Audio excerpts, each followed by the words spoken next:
live. What is up, ATG fam? We are on episode 92. Love you guys. We're almost approaching spring. I think today's March 1st. We got, what's the holiday coming up? St. Patrick's Day. I'm sober, so it's not really going to affect me, but, you know, we could always have fun smoking some cigars. Anyways, I'm not going to waste any time. I got a very special guest. His name is Jeff Baca. He's a really good friend of mine. He coaches football. He's super into health. Can't wait to hear about his health journey. Super into health while I have a cigar in my hand. Hey, balance, bro. It's all about balance. That's what I'm saying. Thanks for having me. I might have to relight my cigar, bro. Thanks for having me, though. I've been a fan. Heck yeah. Been excited to watch your journey with this, man. Dude, I appreciate it. How you've been doing it. It's been really, really interesting to see, and an inspiration, really. Like we had talked the last time I saw you. Yeah. Like me wanting to actually like come in and do one. Yeah. And to like actually do this. So to see you going and thriving almost on 100. Yeah, dope, 92 man. Went by quick. It's just, I don't know. I have fun with it. When you have fun doing stuff, it doesn't really. Absolutely. A lot of people that I know that have their podcast channels and stuff, and I don't know, I'm kind of minimalistic. Like you've even seen my house. Like my studio's crazy, but the rest of my house is so simple. Yeah. And some people, like you said, need this grandiose production, 10 lights, 5 cameras. You know, it's just me. It's just us in this house on a beautiful Saturday. You know, everyone's out clubbing. We're just in here smoking, just two bros being bros. Yeah, and that's what I was thinking on the way over here. I was thinking the same thing. I'm like, man, how life has changed. Years ago, me coming through and being like, I'd rather go out and get hammered. Yeah. Go downtown or whatever and go do these things. And now I'm like, yeah, I'd rather go sit with Josh and do have a conversation. I'm glad that you were down, bro. Because I was like on the same vibes. I'm like, I don't know. I don't really enjoy going out like I used to. I mean, I haven't drank since like October. So like the times that I do go out now, it's just I get tired right away, get bored. I don't have no confidence. I'm there, I'm all nervous. I'm like, should I go talk to that girl? We're also getting up there in age too. Yeah, I mean, you don't want to be that old guy at the club that's like, what's up? Hey, I think I know your mom. That'd be me. I think I went to school with your parents. Yeah. Because everyone, I mean, it's funny. Like you mentioned, with coaching. Yeah. When I first started coaching these guys, thought I was 22, 23 years old. And I'm like, man, I wish. I was turning 30 when I first started at the school I was at. You know what I mean? And I'm like, you look good for your age, by the way. And thank you. I appreciate it. But I mean, I'm like, I wish I was 22, 23 and doing the things that I'm doing now. Because back then, man, I wasn't doing that at all. Oh, dude, I couldn't even. I wasn't not thinking about anything but myself. Yeah, absolutely. How can I have fun? How can I do this, do that? Just a part. I think I knew you at that time too. Yeah. I think that's when I first like met you. Mm-hmm. Because you were. This was like over 10 years ago. Yeah. And you still are close friends with Timmy, but I remember like you and Tom were hanging out. You guys were like just out on the scene. Absolutely. I remember being like at Uncle David and Auntie Di's house. Like you'd be rolling through. Yeah. And all I was looking for was, like you said, the good time and and it was consuming. Yeah. I mean, and that's what I was doing the good time was just drinking and acting a fool. Yeah. Just getting faded. Yeah. And that's all it was. And now I'm like, I couldn't even imagine. If I went as hard as I did back then at the age I'm at now, oh my gosh, I don't think I'd recover ever. Dude, I know. I look at a festival poster and I'm like, get anxiety. Like, there's no way, dude. No it's shot. 4-day festival. 4 days. I'm like, no shot. I'll be that old timer who like books a single day maybe. Yeah. And then like spa days consistently after. Jump in that ice bath. Schedule IVs. You said you stopped drinking when? I think the last day I drank was like October 4th. That's amazing. Yeah. That's amazing. That's good stuff. I don't know, dude. Like I was trying to get really, I've had like a lot of health setbacks and this last year was finally feeling good enough to like go to the gym and like actually start pushing it. Right. And so around that time, I was starting to do that, and I was just hitting reset every Monday. Yeah. It was like sauna all day, Sunday, sweat out the toxins. Monday, lift light. Like, I wasn't really progressing, you know? And also, too, bro, I was, like, going to church a lot more, too, and just, like, colliding worlds, you know? Yeah. It doesn't, they don't go together. It wasn't really mixing, and I don't know. Like, me, like, I don't know. Do you have a girlfriend, or are you single? No, single. Single, Yeah. so I'm single, too, and, like, just, like, wanting to find a good partner is, like, it's hard. Like, Yeah. you're not going to do it, like, at the freaking... Yeah, I was going to say, in those scenes. I mean, everyone's has their own story. I'm not saying that you can't, like, go out and meet a Right. good girl. Right. But, like, for me, like, just going out, getting faded, Yeah. waking up with random numbers on my phone or in random Instagram followers, I'm like, what the heck? Yeah. And that's how I felt. Like, the life that I was leading in that, it wasn't productive. And like you said, I'm not bashing anybody. Everybody's got a different story. Yeah. But what I'm looking for, what I'm searching for, just out of people in general, Yeah. I'm not going to find it there. Yeah. I'm not gonna find it there. We're past the surface level stage in our life. Yeah. You know? Oh, absolutely. Like, in my 20s, it was fine. Like, surface level. Yeah, you want to, you know, just hang out once, or just, like, just keep it very surface level. Like, Yeah. just, are you fun? That's all that matters. Right. You 'Cause know, that's all we're now looking you're like, for. okay, that's cool, you're fun, but, like, what else is What there? else? Yep. You know, I'm looking for deeper. Yeah. I'm looking for deeper. And You sit down on your first date. It's like a job interview. Yeah. You're like, so tell me your core values. dating is rough. And I always thought when I was younger, like, I'd never be in this position at the age that I'm at. Yeah. Like, I always envisioned something completely different. Mm. And that's not the path that I'm on. Yeah. So it's a little, I don't want to say disheartening, but it's a little different, because you envision something and you're praying for something and you're going for something, Yeah. and it doesn't happen. So now you're like, well, shoot, now what? That's Yeah. a checkpoint in life, bro. Part of growth. You realize that the world doesn't operate by when you're ready for something. Yeah. Like, oh, okay, I'm ready.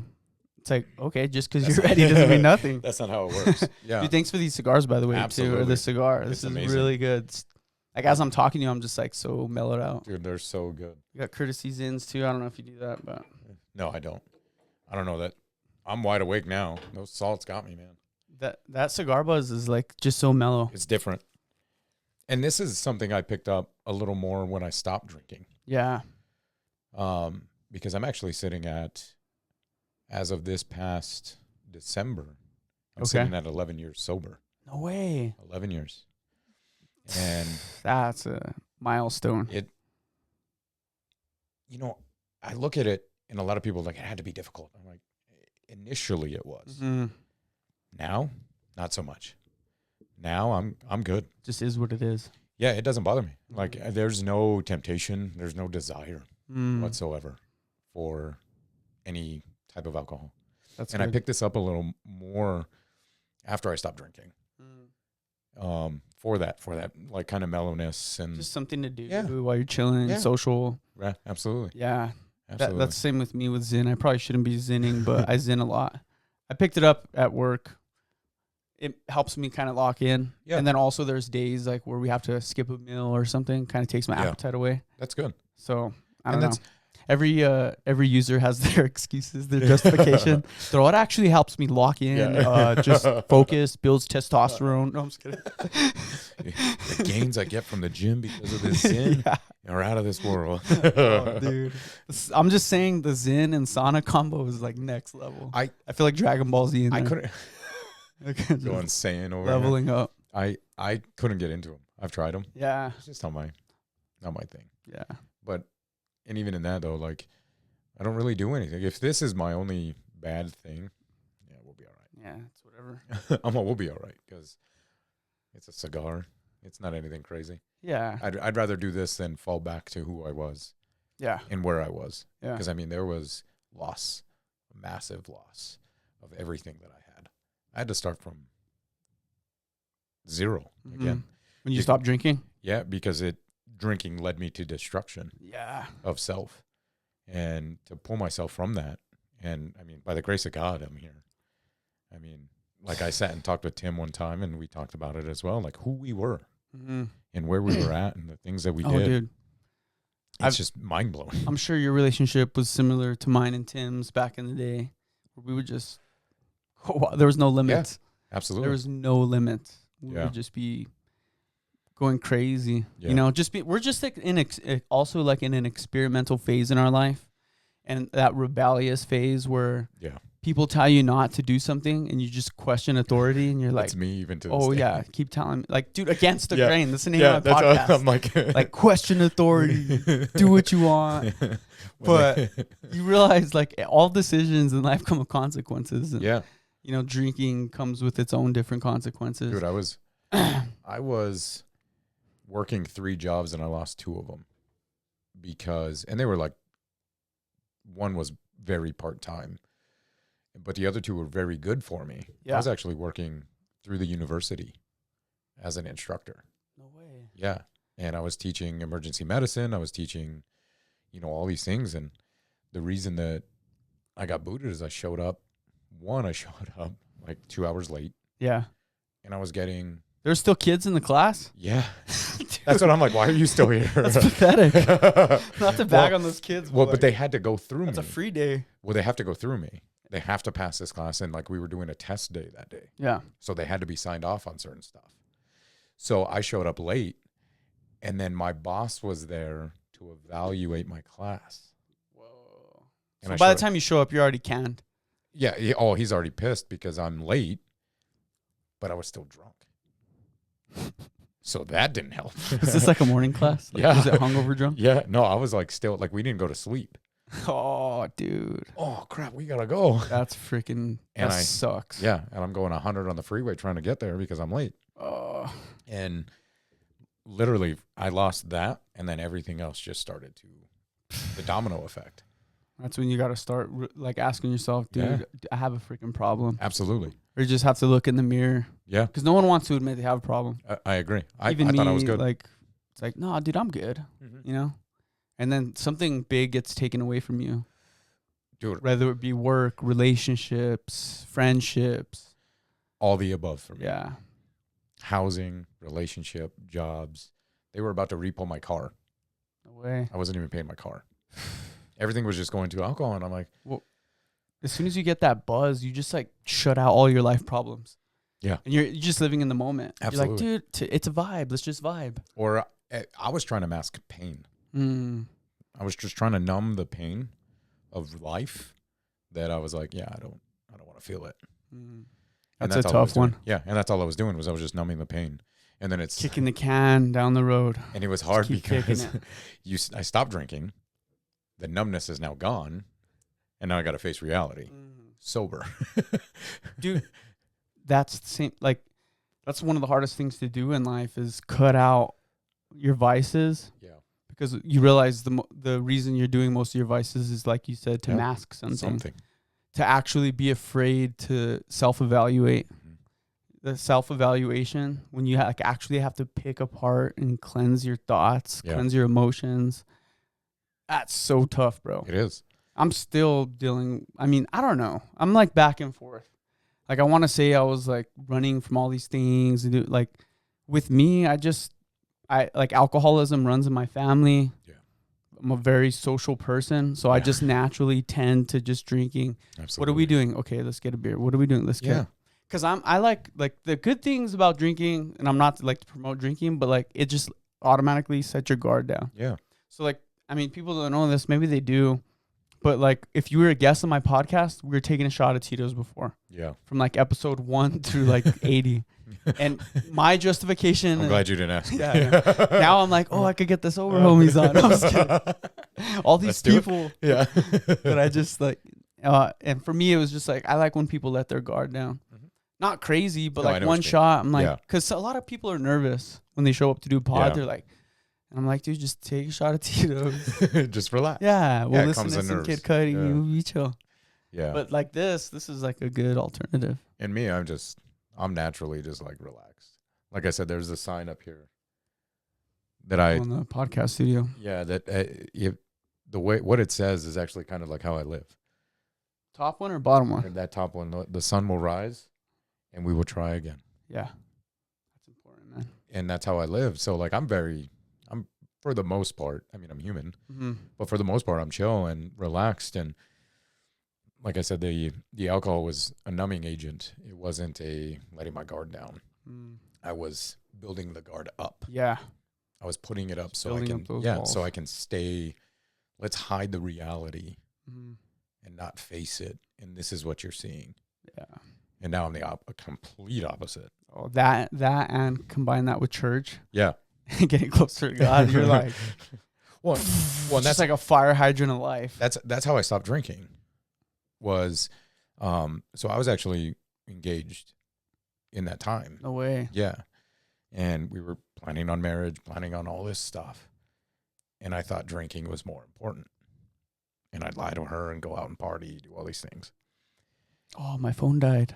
And yeah. And this is pre like iPhone, like the way we are now. So there wasn't tracking, like all this stuff. And I'd come to Albuquerque and I'd go just get plastered. And then I'd wake up in the morning and feel just like this guilt. And I'd buy her something and just whatever. Anyway. Toxic vibes. Her and her mom had bought me a Bible for my birthday. Because I never really had one growing up. And I was laying in bed. It was Christmas night 11 years ago. And I'm laying in my bed. And I'm at my dad's house because I lost everything. I had to move back in with Dad. This is after the relationship. Yeah. She had left me. I'd lost everything. So I'm like laying there and I look over and my Bible's on the nightstand. All right, God, you talk to us. This is your word. You speak to us. You speak through this. I've been trying to reach you. I ain't hearing nothing. Talk to me then. Tell me something because I need to stop drinking and I can't. And I need you. So if you really do, show me right now. And I just opened it.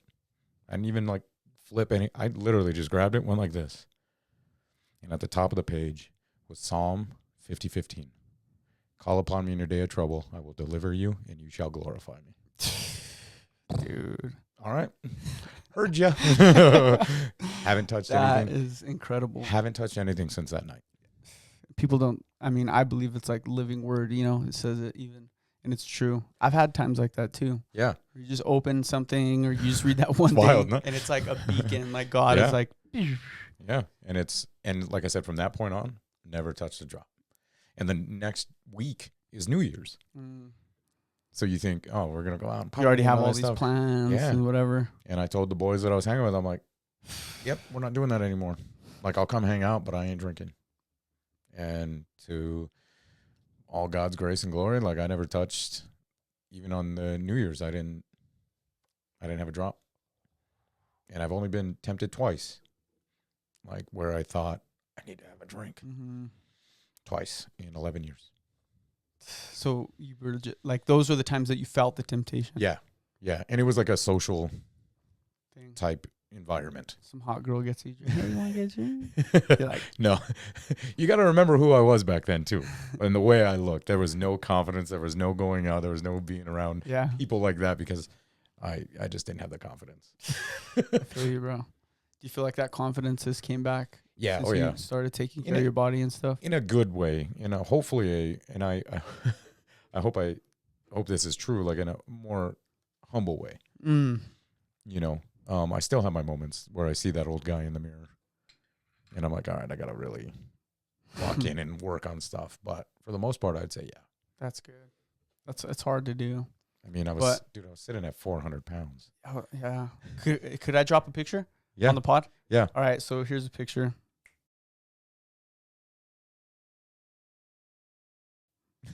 Wait, could we do after too or just before? We'll do both. Yeah. All right. Do both. Here's the after.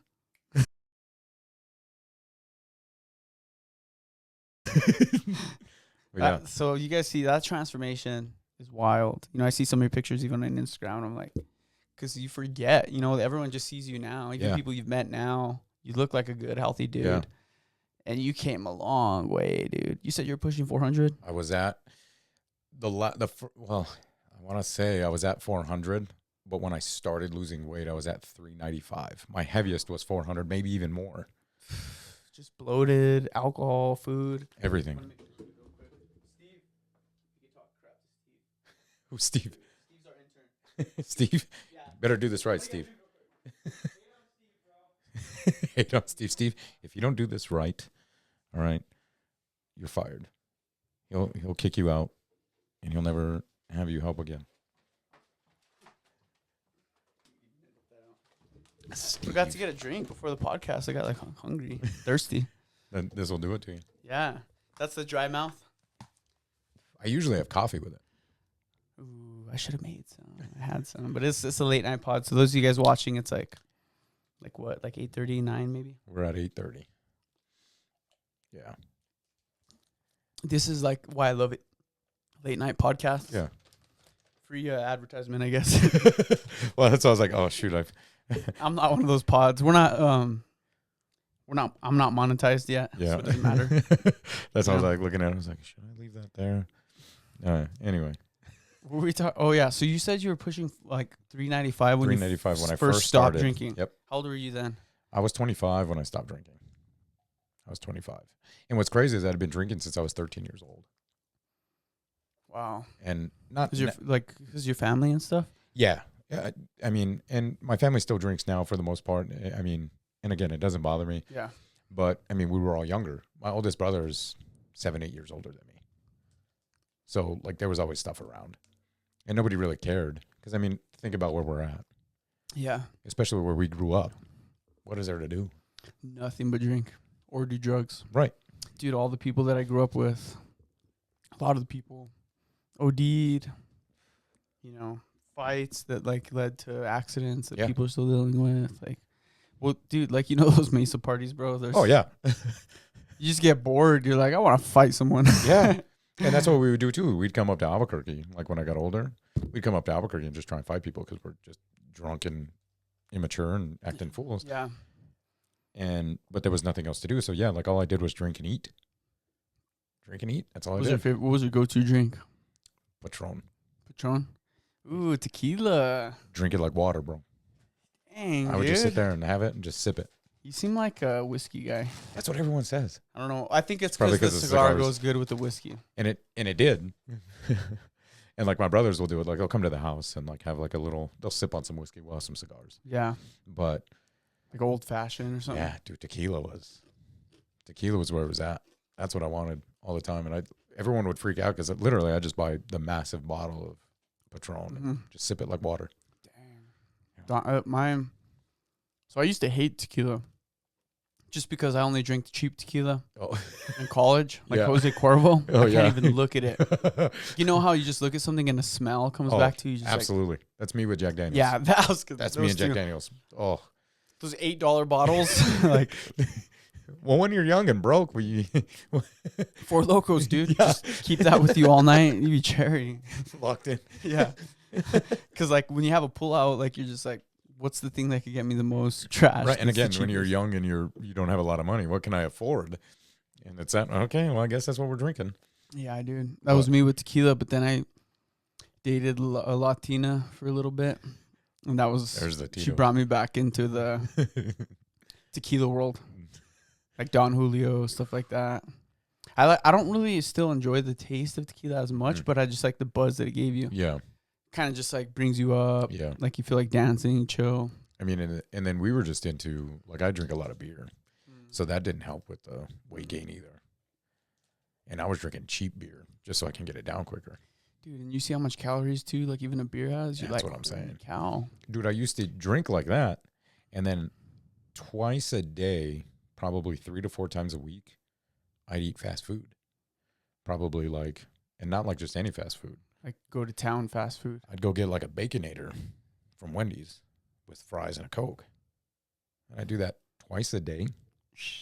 Those things alone are like 1,100 calories, just the burger. Dang, dude. That's a lot. So I was putting even just that one alone. I was putting I'll probably get some McDonald's after this, so I can't say anything. Usually like yeah, but you got that metabolism. That's good. I didn't eat that much today, so I think I get away with it. And that you're still young enough till you get the metabolism. You were an athlete when you were younger. Yeah, you're right. So, but like everyday thing, that's when it gets you. Right. And that's what happened to me is I was doing it so often and I wasn't as active as I used to be. And I turned, like I said, I'm amazed I was able to do any of the stuff it's crazy. I was able to move the way I was able to move at that size. So did you start getting active at the same time that you stopped drinking, or was it like you stopped drinking and then like some time went by, then you started getting. So even to the gym. before I stopped drinking, I broke my foot at work. And they were like, "You're really big." And I'm like, "Thanks." And they put me through physical therapy. And in that physical therapy, I think I dropped like 40 pounds. Just we're good. moving. Yeah. I was like, "We're good. I don't need to lose any more. We're good." That's a good weight for me. I'm at 365 pounds. Yeah. Like, that's a good weight. And I always thought in my mind, I'll never be a small guy. Yeah. Like you just had that acceptance. Yeah, Like, I'm cool. just a big bone Yeah. dude, big Yeah. whatever. I'll be big my Husky. entire life. Not a big deal. And then years have gone by and I had the problem drinking. Then I stopped drinking. And it was probably like 3 or 4 years after I stopped drinking Yeah. that I saw myself in the mirror at a hotel when I was walking by the weight room at this hotel. It was actually in Tucson. And I saw myself and I'm like, what am I doing? What am I doing? Those full body mirrors. Yeah, dude, it got me. And I used to wear a lot of, like, I'd layer. I don't care if I'm in Tucson and I'm wearing like this, like almost like sweater type thing because it made me feel comfortable because I'm trying to hide. Yeah, baggier clothes. Yeah. Whatever. Yeah, just trying to hide all this stuff. And I saw myself in the mirror and I'm like, something's got to change. Yeah. And I was with a friend out there and he and I, everybody went out to get ice cream because we were with a big group. Yeah. It was a church conference. We were with a big group and everybody went to get ice cream. And he goes, what if we go to the weight room? Because they had like I said, it was a big gym. And he goes, what if we go there while everybody goes to get ice cream? I'm like, I'm down. And we were in there. We didn't realize they were going to be gone that long. Yeah. We were in there for like 2.5, 3 hours. Just until they came back. Yeah, because we're waiting until they come back. And then they finally came back. And we're like, oh my gosh, we were in there for forever. And he goes, what if we get like gym memberships when we get back and just start working out? And I'm like, dude, I'm down. Heck yeah. I'm down. And yeah, I've been. Shout out to the homie. Yeah, he helped out a bunch. And you have friends like that, dude? Yeah. Just help you or show up with you. And he's in phenomenal shape. He looks great. He's still at it? Yeah.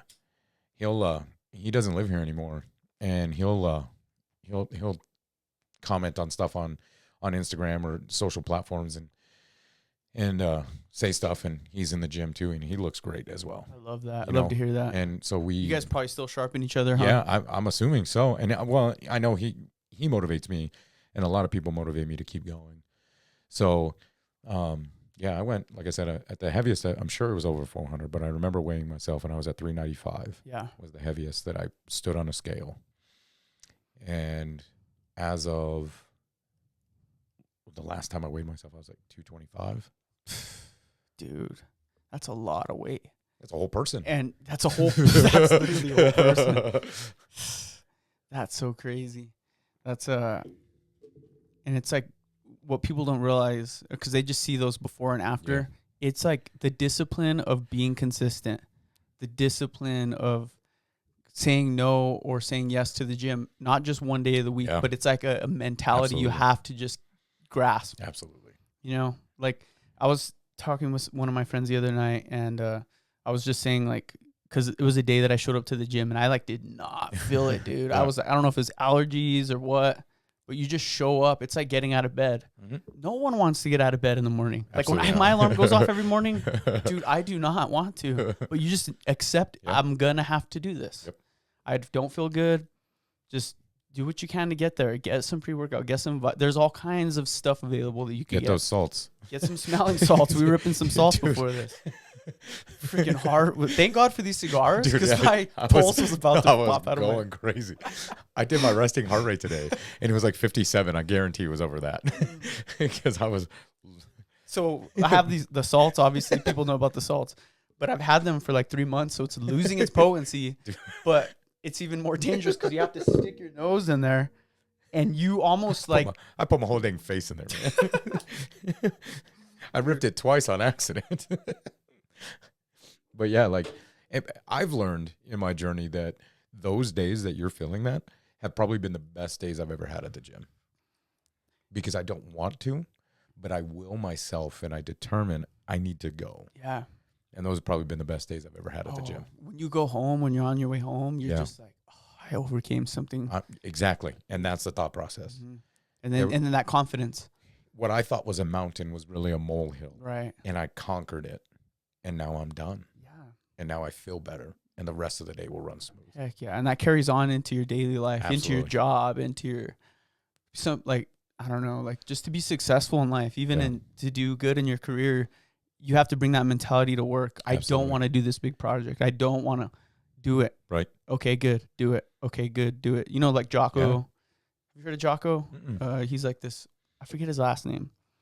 He's like this ex-Navy SEAL dude, does podcasts, and anytime anyone like goes up to him or like tells him, makes excuses, he's just like, okay, good. Yeah. Okay, good. Yeah. Dude, I don't feel good. My girl just broke up with me. Okay, good. Good. Yeah. Go. Good. Like we're in and then he just like talks about like how him and the SEALs were like in this horrible situation. Good. We're Yeah. gonna get out. Yeah. You know, when you just like train yourself to think that way, life is so much better. Cause then you feel more It's like the spiral that we're talking about, upward spiral. It could be the opposite. backwards. Yep. Absolutely. Where you say, okay, I'm not gonna go to the gym today. And then you eat McDonald's. And then you feel like crap. And then you Yeah. start it's like whenever the devil like convinces you that you're a Yeah. horrible person, just keep doing this. You're not worth it. I wrote a quote down from a pastor friend of mine. He said, "The devil tempts you so he can tear you down, but God tests you so he can build you up." Wow. And I was like, absolutely. It's literally two different ways to look at it. Absolutely. And I was like, dude, that was amazing. And that's what I told him. I was like, I got to write this down. I have on my office wall, I have a bunch of like Post-it notes Yeah. of people that I've quoted in that regard, like something that I need to see. Yeah. That you need to be reminded. Because like that, if I'm feeling tempted today, Mm-hmm. it's because the devil wants to tempt me to tear me down. Yeah. But if I'm being tested, God's trying to do something and build me up in it. Yeah. Yeah. And it's like, oh, you get excited. Like, oh, God's going to test me? All right, what do we got going Yeah. on? Let's go. Let's do it. Let's hit that growth spurt, you know? And that took years, though, for me to learn. Because I tell people all the time, like I was telling my pastor friend that when we were talking about this, the things that I've gone through in life, there's stuff that I went through that I wasn't in control of when I was younger, right? Yeah. Because there's a time that you have this cognitive, okay, this is right from wrong. In those times before that cognitive thinking, we went through stuff as kids that a lot of people shouldn't have, and me individually, that I shouldn't have, that kids shouldn't have to go through. Then as I got older, putting myself through situations and putting myself in environments that I was in control of, that I just chose to do the wrong thing. Mm-hmm. And I didn't understand for the longest time, like, why am I here? Why did I have to endure? Why did I go through that? And then I realized it's so I can help people. Yeah. I'm going to take what I learned, The life experience. and I'm going to show people. And I didn't realize that until I started coaching. Yeah. And then there's these kids that are going through, one kid's going through one situation that I went through. This kid's going through another situation that I went, oh, now I see it. Yep. Like, Because you've already lived it through the other end. Yeah. And you were making all those wrong decisions, but it was for you to basically be a father figure. Absolutely. And help them skip that hardship in their life. Absolutely. And like, hey, you don't have to waste your time in this gray area. Yep, exactly. You know, get your mind right. Exactly. And I didn't understand that until I started coaching. I'm like, oh, shoot, I have to be here to teach these guys. Yeah. Because a lot of them, and as you know, some of these guys don't have that at home. They don't have that father figure. They don't have that person helping them through. And what an honor it's been.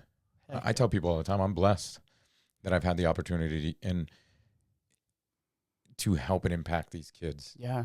And I haven't coached over there for a couple of years. And it was funny because the other day I was at the gym and I was working with my best friend, and there's this kid there wearing a shirt from the school that I coached at. And I'm like, oh, I've never seen that kid. And we interacted somehow, and I asked him, I'm like, oh, so you play football over there? Yeah. What position do you play? And he's telling me all this stuff. I'm like, oh, that's cool. If you ever want individual work, I'll help you. Mm-hmm.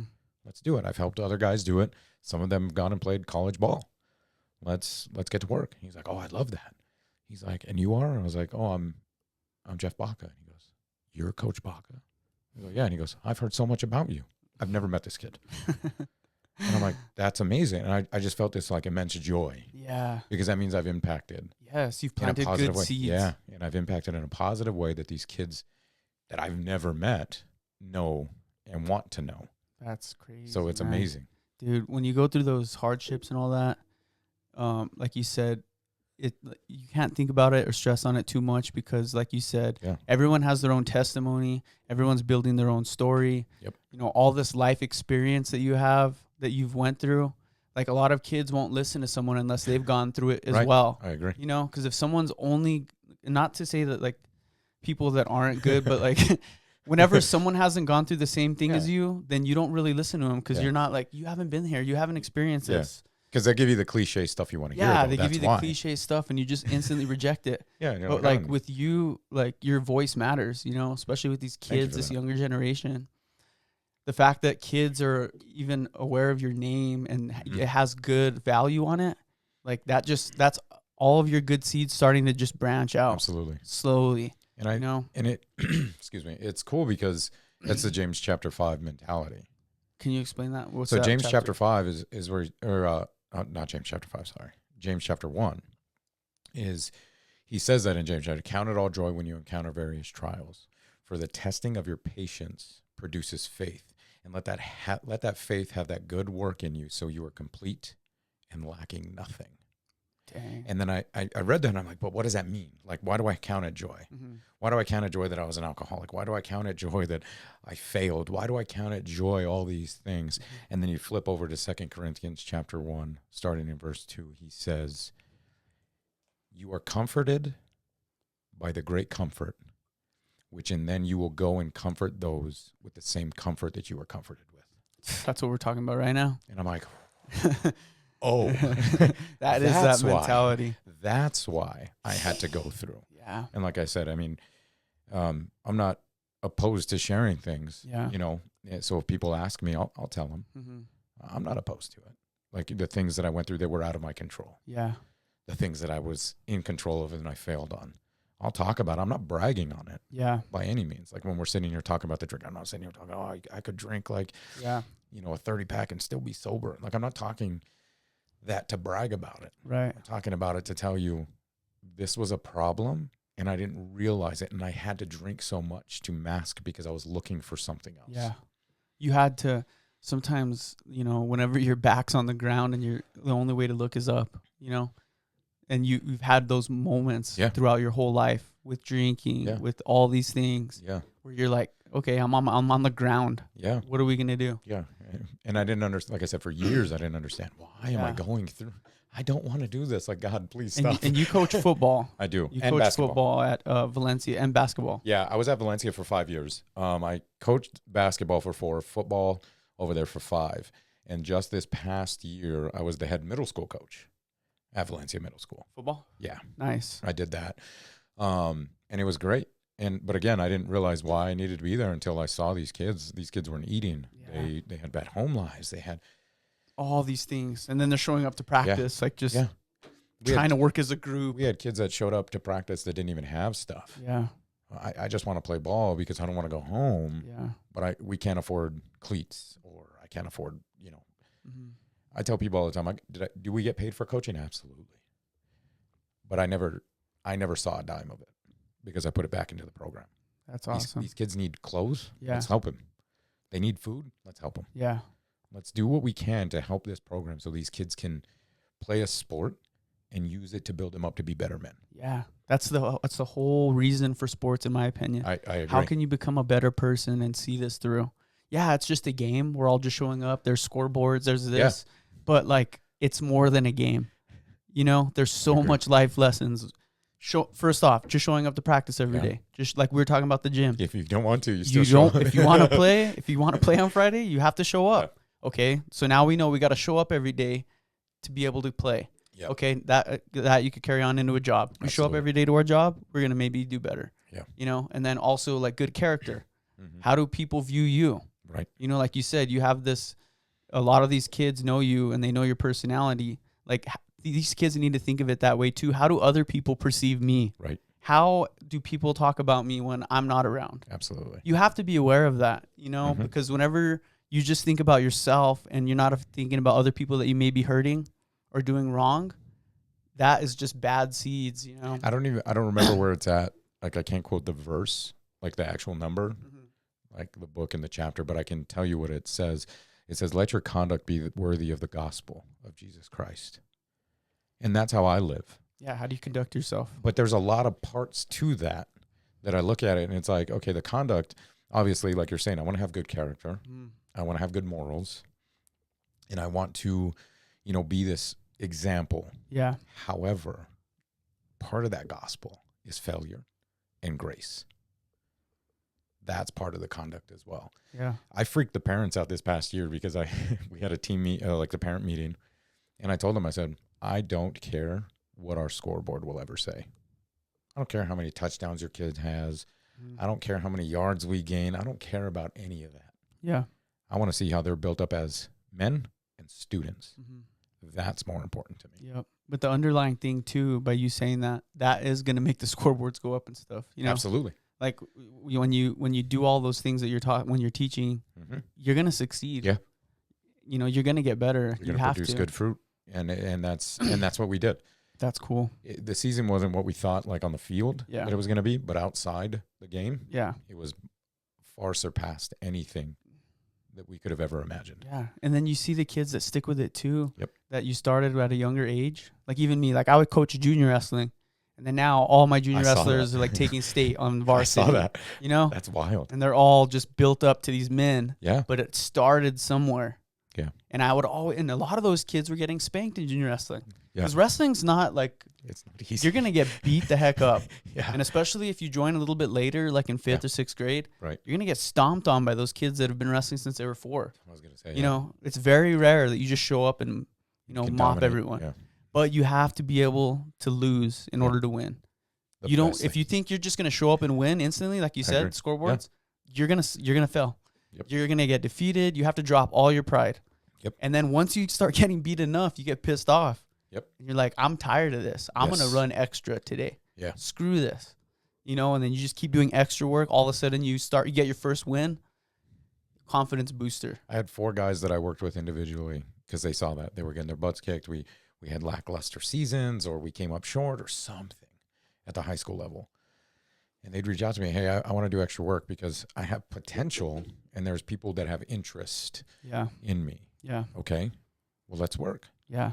The 4 guys that I individually worked with are all currently playing or have played college football. That's crazy. That's so impressive. Because they want to work and they want to do things. Yeah. And one of them, I only coached him for 1 season. And that's not even a whole year. Yeah. You pick up in like June, July maybe. And then into end of October. That's a huge head start. But I'm saying, like, I worked with them for that little bit of time. And he went on to, much. And he did so much. And it's cool. And like I said, and it's cool to see that you've done the same thing, like seeing that these guys, like, because I saw some of your posts and stuff, these guys are out there working. Yeah. And to see what they're doing it's amazing. Yeah. That's like you said, you said you get money and stuff. That's like that is what it's all about right there. I could care about the dollars. When your wrestler remembers you from junior wrestling and they thank you. Dude. How many of those guys do you still talk to? All of them. I've had some of them on the podcast. That's they're like my friends now. Yeah. I talked to 3 guys that I coached my first year. I talked to them once a week. That's awesome. They'll call me once a week. Just for mentorship? Yeah. Or just to chat. Yeah. Hey, we haven't talked in a while. Let's have a conversation. I'm like, did we talk last week? We haven't talked in a while. But they just want to talk. That's healthy. Because they're grown men now, and it's weird to me. Yeah. Well, props to you for making yourself available. Oh. You don't realize that conversation. Maybe they just want you to they just need someone to hear them out. Yeah. Someone with a straight mind that's just going to hear them out. Mm-hmm. Sometimes if I'm like in a weird area where I'm like getting weird in my head, I'll just like call my dad and be like, hey, what's up? Like, how you doing? Yeah. And just him talking to me, even about his day, kind of like brings me back, just because I know he's in the right place. He's in the right headspace. Mm-hmm. And it just kind of, so like when they're calling you, you're just kind of like bringing them down, a little bit. You don't know what's going on their end. Right. You don't. Yeah. Yeah, I agree. And dude, your dad's just a cool dude anyway. He used to always tell me like because we're talking about, doing extra work and all that, right? And he would just always tell me at the beginning of every wrestling season, everyone has a bank. Everyone has a bank account. Anytime you go to practice, put a little bit in that bank. Anytime you run extra miles, put a little bit more in that bank. I like that. At the end of the season, whoever has the most money in the pot is probably going to take it. So are you going to let that other guy get more money in the pot than you? I like that. You know, because if you're thinking that other guy's working just as hard, He's like probably, you have to imagine him being psychotic. Like Rocky, like you have to imagine him like Booker T. And so when you think of your opponent doing that, when you're not looking, you just imagine it. Yeah. You just like get yourself amped up. Yeah. Like, no, I'm not going to let him do that. Yeah. That's solid. Because there's nothing I'm more gonna embarrassing. I'm There's gonna no, write that on my phone. yeah, dude, it's a good way to think of it. Man. You know, I'm gonna put it on a post-it. No, it is. I'm gonna carry that with me for a while. Because even for myself. Yeah, for yourself. Because it's not just it's not for one person. Mm-hmm. That's a solid thing to think. There's things that I want to aspire to do. All right, is that dude working me? Yeah. And I'm a competitive dude just by nature. So I always have that mindset anyway, but I'm going to write that down just to remember that because, like, am I putting enough in the bank to go and achieve? Yeah. It really, I mean, a perfect example of that is like Michael Jordan. Have you ever seen The Last Dance documentary? Oh, yeah. So, like, Michael was so competitive and he needed like a boogeyman to go against. So, like, if he was going against a team and they were nice, or like they were cool with him, he would make up something in his mind I saw that. Yeah. that would piss him off just to get motivated. I did that the last 5K I ran. Cause it's like, oh, did you really? I did. I was running and I saw like an older gentleman in front of me. Oh. And then I saw a kid coming behind me. You just absolutely not. No way. He's not catching me and he's not beating me. I don't even know who these people are. You're not beating me. You're not catching me. And I ended up, it was too much pride. Yeah. It's just like went at it. My calves started cramping so bad because I was going faster than I should have. Yeah. But you created that in your head. But I just made something up. Yeah. So when I saw that, I was like, I feel that. Heck yeah. That's, I mean, in sports, it helps. You need that extra, you don't realize in sports how mental everything is. You know, even in wrestling, football, it's so mental. Yeah. There's guys that I know that were indestructible in the wrestling room at practice. Yeah. They would mop the floor. But then when it came time to show up with all the lights, everyone, they just couldn't mentally put it together. You know? So you almost have to envision yourself doing that before you do it. Mm. Like I said this even on the last podcast, like there's some MMA fighters that put a crowd in their MMA gym on the walls because everything is going to be different. You know, if you train every day, but you've never imagined yourself showing up at the game, right? All of a sudden you're in this weird matrix area where you're like, oh, I've never been here. I don't know. Why is my heart beating so fast? Oh, what? And you start thinking, and you don't lock in. Absolutely. Yeah. I've told a lot of my guys, go play golf. Go play golf. Why? Because it's a mental thing as an individual, and it will carry over. Yeah, and you're going to have a bad swing, but are you going to let it carry it on to the next hole? Exactly. You know? Exactly. It's a individual game, but it can translate. You take that individual game and put it to a team game. Yeah. And it would be good for like wrestlers. Yeah. Like I know you you were coaching like a lot of younger guys, but like even then, like it helps them with that individual. Yeah. How can you be better as an individual? Yeah. Make yourself better as an individual so you can come make us and help us be better. Yeah. That's true. There's so many, like with coaching, there's so many aspects that you can hit on. A lot of dynamics. Even just raising them to be leaders, you know, like they look at you as a leader, but you have to like hand that down to them. And say, dude, you're the guy. Yeah. Get everyone going. Not everyone's going to listen to me. Absolutely. I'm just the coach. Yep. But when you rally everyone up, it's different. When you're putting in the extra work, it hits different. It carries on. It starts, you start getting that momentum. Absolutely. Like, absolutely. It's just like a fire, you got to start that fire. Yeah. It's a Paul and Timothy in the Bible. What's that? Oh, the Paul and Timothy book? Or those guys you mean? Yeah. So Paul was a great leader and he started a bunch of churches and he helped with all these churches. But he had a Timothy who was younger behind him. And then he sends Timothy to go run a church. You go take that on. You're good enough. And that's where you get 1st and 2nd Timothy. They're letters from Paul to Timothy encouraging him. Yeah. You're a young guy. Doesn't matter. You may be young, but you're equipped. Mm-hmm. Now go teach them to be equipped.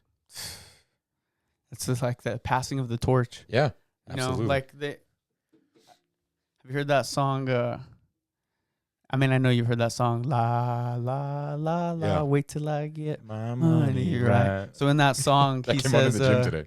did you? I love that song. Shout out Kanye. But he says in that song, to whom much is given, much is tested. Yep. You know? So the more you're given, the more responsibility you have. The more that you're responsible for. You're given this coaching job. You're responsible now Absolutely. for multiple different people underneath you. You know, you're given this opportunity. Mm-hmm. You're tested. So like we were talking about how people perceive you and stuff. Yeah. Now all of a sudden you have eyes on you.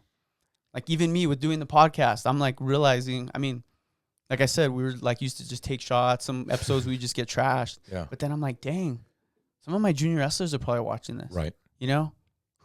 How can I be telling them to go do this and then they're watching me do this? Yeah. Yeah. You know? And that's one of the things I learned early on. I'm not going to tell somebody to do something that I wouldn't do myself. Right.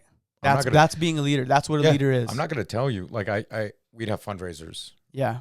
Hey, you got to be to Tractor Supply at 8 a.m. because we have a fundraiser. No, we have to be to Tractor Supply at 8 a.m. for a fundraiser. So whatever you're doing, I'm doing right alongside you. Right. Now my role is a little different, but I'm still there. Yeah. And I'm still going to do it. So I'm not going to ask you to do something I wouldn't do. Shoot, even in practice, they would, Coach, you can't do that. You're going to tell us to run and do this. You can't do it. Bet.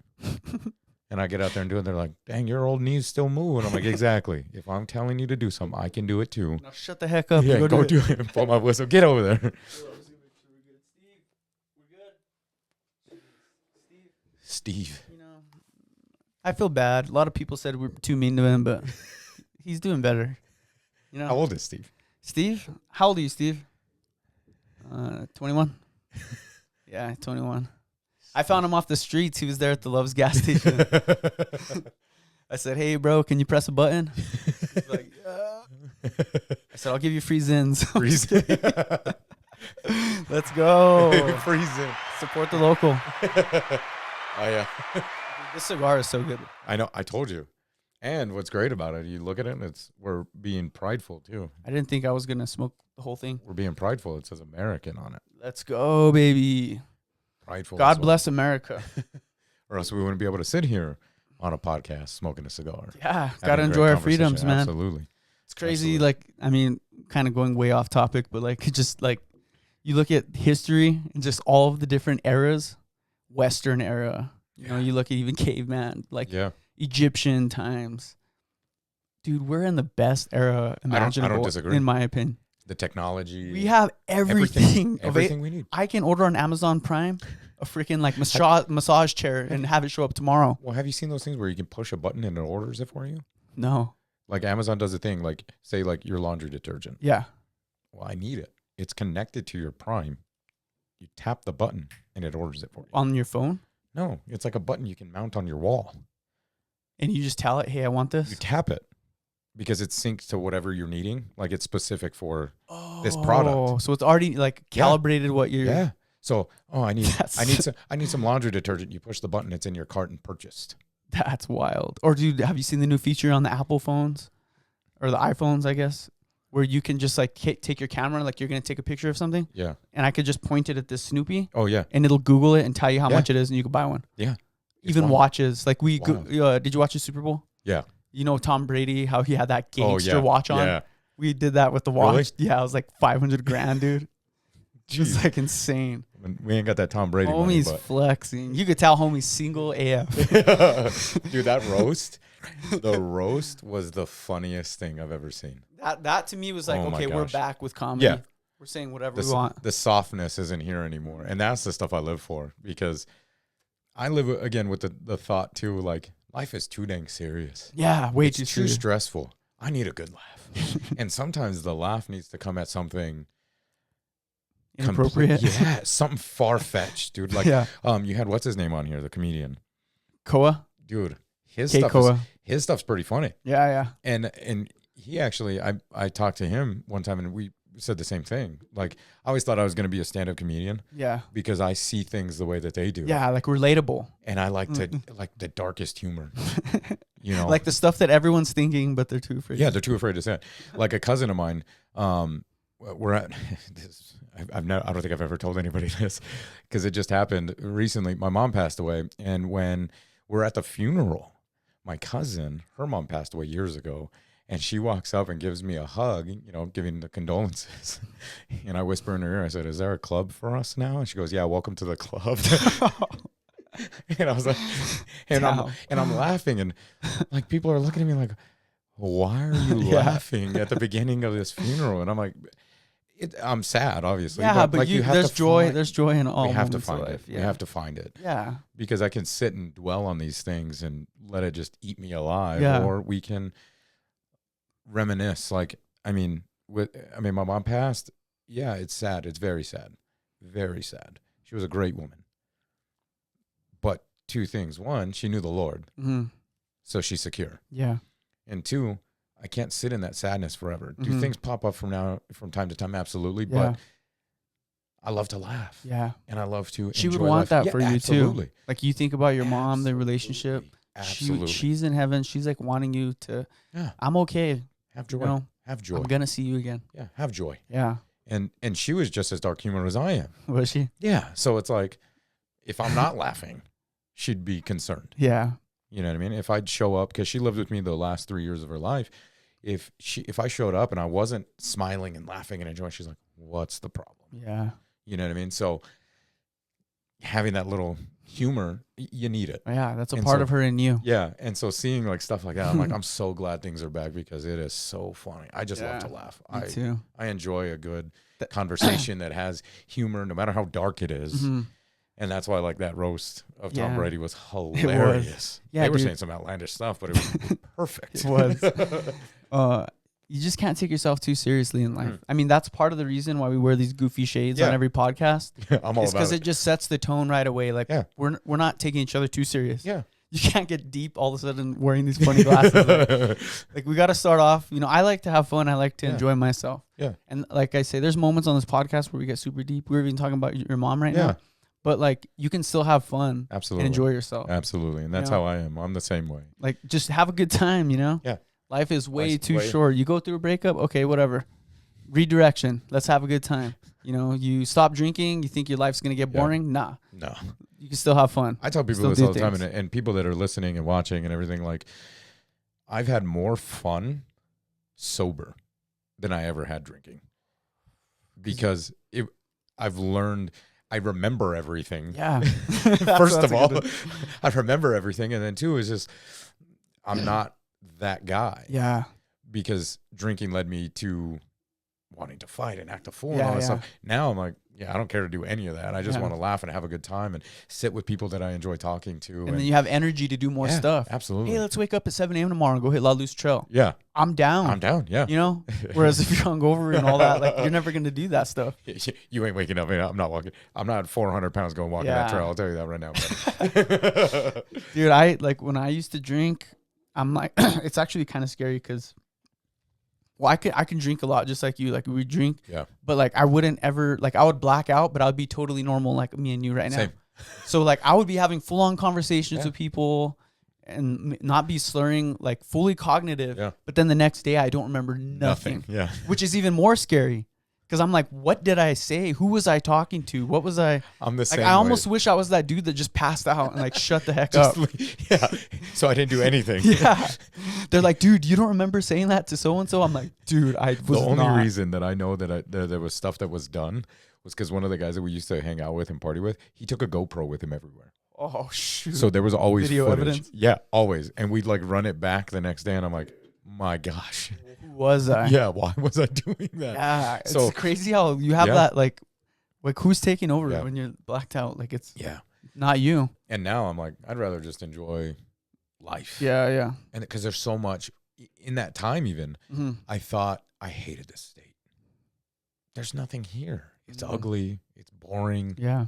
And now I'm like, there's so much to do. Yeah. I want to go see and I want to go experience and I want to go be invested in this stuff because this state is unique. Yeah, it really is. And there's a lot to do and it's beautiful. Yep.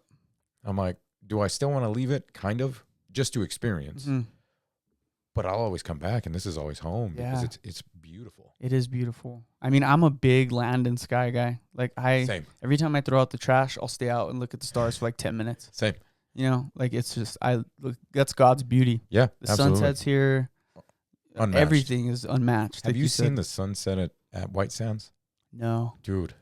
it's breathtaking. Oh my gosh. I've never seen anything like that. And I tell people all the time, I've seen sunsets on a beach. Yeah, I've seen sunsets in the mountains. I've been in different areas and I've seen sunsets. Going and seeing it at White Sands, completely I different. feel like you're on a different planet. Whole different planet. I'm like Wow. in Star Wars watching a sunset on one of Yeah. the planets. You know what I mean? Like that's what it looks like. Naboo. Yeah. I was gonna say that too. That's why I was like, I'm standing on the I was booth. like, I hope I get this word I right. didn't All the Star Wars fans. I didn't want to be too nerdy though. But then you threw it out, so I was like, okay, I was thinking it. And he This said is it. Star Wars friendly podcast. Yeah. We get nerdy as we want. I'm walking around with a lightsaber from time Yeah. to time. I got a lightsaber for my birthday one year, and I just Bust it out every Yeah. now and then. I was living in a place. I was living in a place that had a lot of land, Yeah. and they gave it to me. My dad bought it for me, and he asked me like a week later. He's like, "Hey, have you messed with your lightsaber?" I was like, "I can't confirm nor deny. I was out in my yard throwing it around and acting a fool with it at night." Just imagining you Yeah, fight yeah, dude. Darth Maul. That's like, you got to let the kid out every now and then, dude. Dude, today I was with my sister and my niece, Yeah. and we were at Target. Mm-hmm. And everyone who knows me knows you can't take me down near the toy section because I want to touch, play, like see what this button does. Yeah. Me and my niece were having a race down the aisles with like this like little toy, like this kid's toy that has like, it's almost like a duck thing and it has like balls Wheels. in it. Like yeah. you wind it up and it goes. No, you hold it and you run Oh, with it. yeah. And it Like a has little- lawnmower. yeah. And I'm like we're running down the aisles with it. And my sister just like face palm. She's like, oh my gosh. I think she put it on Snapchat. She's like, I brought the kids to Target. And I'm like, and that's all a part of what I'm saying. It's life's too serious. Yeah, just have fun. Yeah. I don't Yeah. care. There's There's like this new, I want to talk about this. Like there's this new, I don't know if it's a trend or everyone, like it's like everyone wants to be mysterious. Yeah. Have you noticed that? Yeah. Like everyone wants to be mysterious on social media. Yeah. And that's like the new vibe. Yeah. There's like nothing on their post pages. a picture and Yeah. they're like, or they delete everything. "Ooh," like it's like Batman type style. Like it's blurry. Yeah. Like, oh, what is he doing? What? Not me. I'm like right in your face, like, yo, what's up? Yeah. I'm the opposite. Yeah, like I'm the my opposite. whole life is out there. You could Me too. Google me right now and see me saying some Same. dumb stuff. Same. I'm not trying to, I am who I am. Yeah. Well, somebody asked me that one time too. They're like, how come you don't go back and take the stuff from your old past life, who you used to be? Why don't you ever take that stuff down? I'm like, because that's who I was. Yeah, same. That's exactly. I same use it here. as a timeline. Yeah. You want to know who I was? Yeah. Go look. Yep. You want to know who I am now? Go look. Yeah. It's all there. You'll see. We're exactly the same You'll on see that. this. You'll see the change. Yeah. And it's so I agree. It's a story. I agree and disagree with your perception, right? Mysterious stuff. No, like how people perceive you. Oh yeah. I agree. I want people to see who I really to am. a certain point. Right. I want people to see who I really am. Mm-hmm. And I want people to know this is who Jeff is. Yeah. Short story long, I had a person call me a fake Christian one time. And I said, well, what makes me a fake Christian? Mm-hmm. What is it that makes me a fake Christian? Yeah. Is it because I sin? Is it because I fail? That's Yeah. what a Christian is. Mm-hmm. It shows my need for God. Yeah. I fail daily. Yeah. And that's fine. Everyone sins differently. Do I hold on to that and do I stay in it is what would make me a fake Christian. Yeah. I That's true. don't stay in that. So what makes me a fake Christian? Because I pray daily, because I confess daily, because I do these things daily? Mm-hmm. Man, you don't really know me then. That's a bold statement. Yeah, that's what I said. I'm like, who are you? And this person that told me this knew me all of 2 months. Yeah. And Yeah. if they consider you like a brother in Christ, they should be encouraging you, Yeah. not kicking you down. So when I say I care what people perceive me, it's to an extent because, again, is my conduct worthy of the gospel? yeah. If it is, then your perception really doesn't matter to me Mm-hmm. because you're perceiving it through your lens. Yeah. The Bible says God looks at man and the heart while men look outwardly. Yeah. So look outwardly. Yeah. It's not, some people put on the perception that they're perfect on the outside, but their heart's not right. Yeah, you No. can walk around and act I like mean, that you're- story in the Bible, I forget what it is, but like all these rich people were donating money to the church. the which woman was and like the two pennies. mites. And then this girl donated all of her lavender or whatever it was. That was all she had. Mm-hmm. Like that was worth her life savings. And just God saw and Mhm. heard what she was giving. Yeah. The people that donated way more money, their hearts weren't. Look at me. Look what Yeah, I'm giving. exactly. And she's like, it's The a Mr. woman. Beasts of that era. Yeah. The woman with the 2 mites. He says they give from their riches. She gave her livelihood. Yeah. That's totally it's so crazy how the parables are in the Bible. Yeah. Like it's all parables and it's all like, and I've said this before, it's like you could explain it to a kid and they'll understand it in the most simplest way. Right. And you could also break it down to like a philosopher, and there's so much layers, depth to like the words, you know. I agree. And that's why I say, like, I agree. I want people to perceive me as a Christian man. That's it. Yeah. That's how I want you to perceive me. Other than that, I don't care what your perception is. Yeah. I really don't. Yeah. Because I know who I am and I know what I'm trying to do. Yeah. If you see something else, that's on you. Yeah, that's on you. That's the thing. You can't let other people define you. Whatever someone says about you, you can't let that be true. Another thing that I live by is a thing that I say all the time is let them. Let them. If they're going to act a fool, if they're going to cuss you out, if they're going to call you, pretend you're something or whatever. Yeah. Let them. I know what's in here and I know. Can't stoop down. Yeah, I know what I'm doing. If you question it, because again, the Bible tells us to test. Yeah. In 1 John, he says, test all the spirits. Cool. Test me. Ask me. But if you're not asking me, then you're just going off of what you think. Mm-hmm. And that ain't who I am. Yeah. I'm very, like I said, I'm very open. I'm the same as you. I'm not hiding anything. Right. I'm very open. You want to know? Let's talk. But if you're not talking to me and you're hearing from somebody else, that's on you. That's gossip. Yeah. We're above that. Yeah. And that ruined a relationship of mine.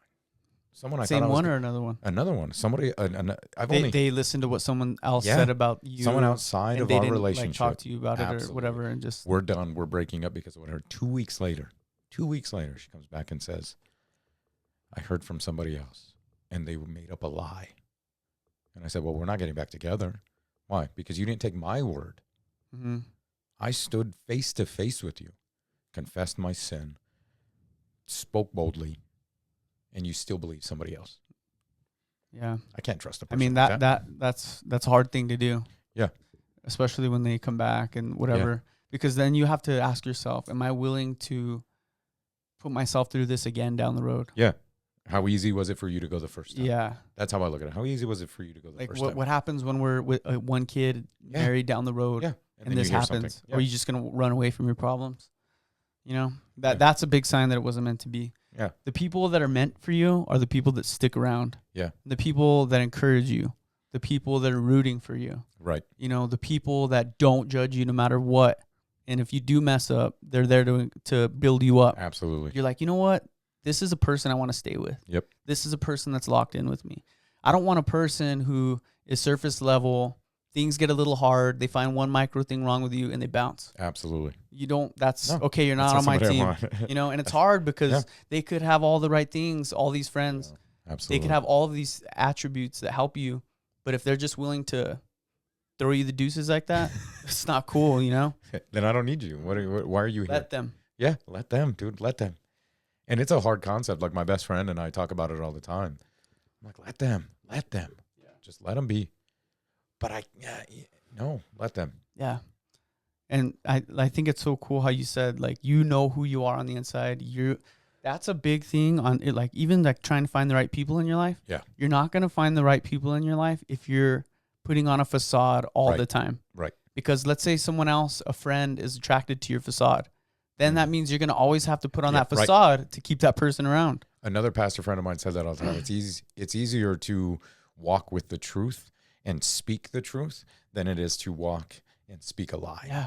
Because you have to remember what you said. Yeah. It's like more stress. Yeah. I'm such a people pleaser that I get anxiety. I give myself anxiety when I feel like I've done someone wrong or hurt someone's feelings. So like, it's kind of a blessing in a way because like if I even do something like a little bit shady, like I don't do stuff shady, but I'm just saying, like, if I have a weird interaction with someone, right, I'll take that to the gym with me. And I'll like, really, I don't know. I just feel bad. Like, I just want everyone to like feel good, I guess. Yeah, no, I get it. But in the same time, like it's costed me a lot of things too. Right. Just being a people pleaser. I was gonna say that's a hard thing. That's something that I'm learning. That's a hard thing to keep going with every day, because you're not gonna please everybody. And in the example that I have of that and that I learned that from was when I first started losing weight, and we talked about this off camera. Using socials for what they're there for. Yeah. To encourage, to help, to all these things. People were hating on me because I was posting stuff of my weight loss. Just on messages or what? They'd comment or throw DMs and just hate on me. Stop posting stuff like this. Nobody cares. Nobody cares that you're trying to lose weight. Nobody cares who you are. You're not going to succeed at it. Just hate. And I'm not even posting anything negative. Yeah. And I say it all the time. I'm putting this out there because maybe one person is seeing this. Yeah. And it can help them. Yeah. Maybe. And if not, okay, just scroll right by. But hating. Yeah. And I'm like, for what?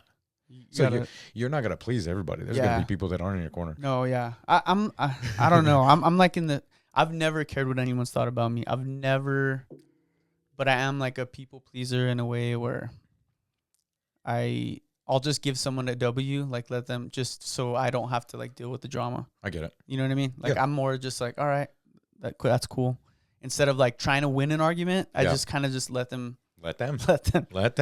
I'm telling you, let them. Yeah. But I don't know, dude, like this podcast has been such a blessing because I've like fully got to just show the world who I am, how I think, how I respond to things in real time. Like, you know how you were talking about your Instagram, you could scroll all the way to the bottom and see that other life.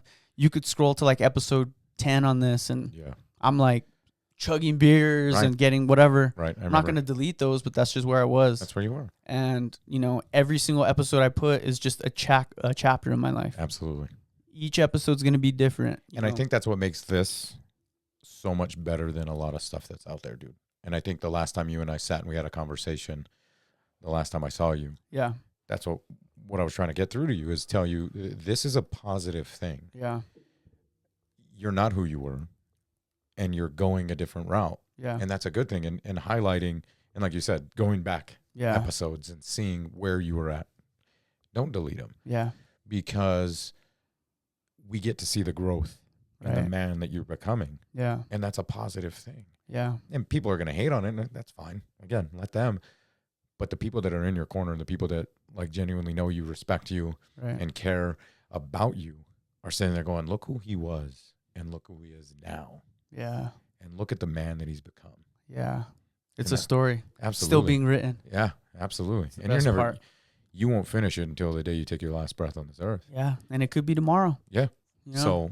So why not enjoy little things? Why not enjoy big things? Why not have joy in life? Yeah. James, he says our life is but a vapor. Here today, gone tomorrow.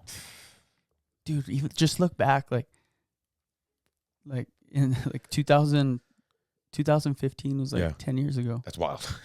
You know? When people tell me 10 years ago, I'm like, oh, 1990 what? Dude, I turned 21 in like 2014. That's crazy. You know? We're look at how fast it went by.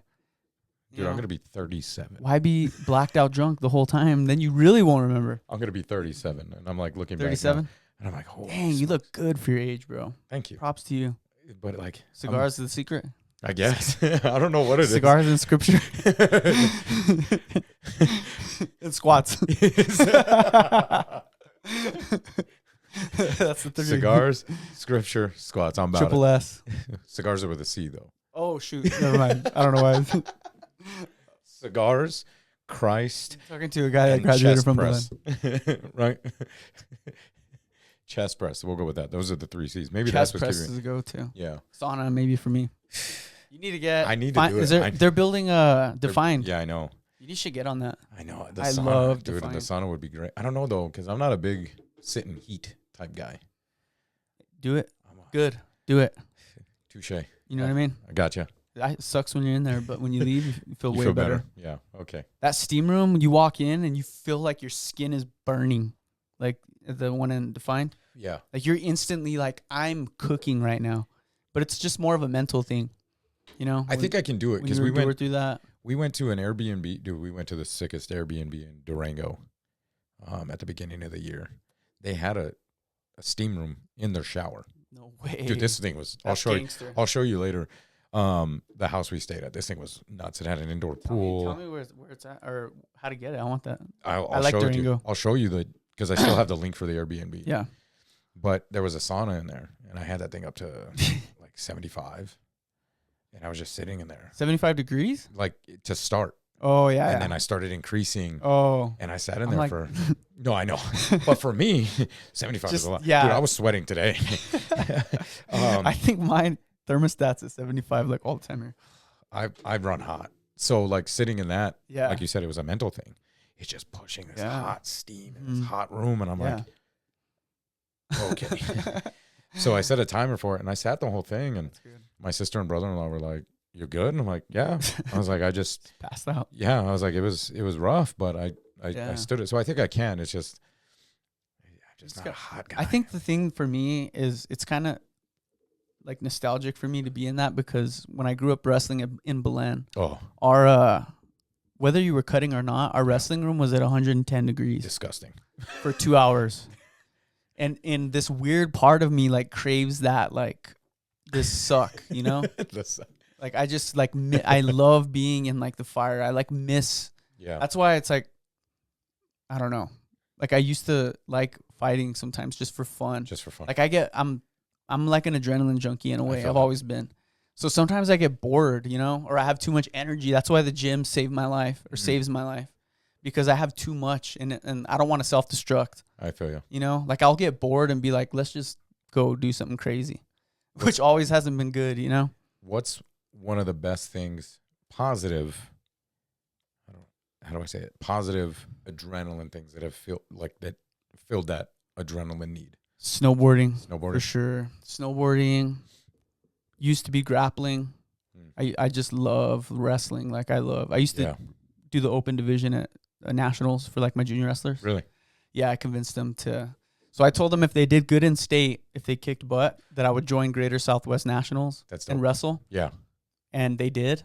So I was like, crap, what did I do, bro? Foot, mouth. I had like a surgery. I had like a surgery like 3 weeks prior.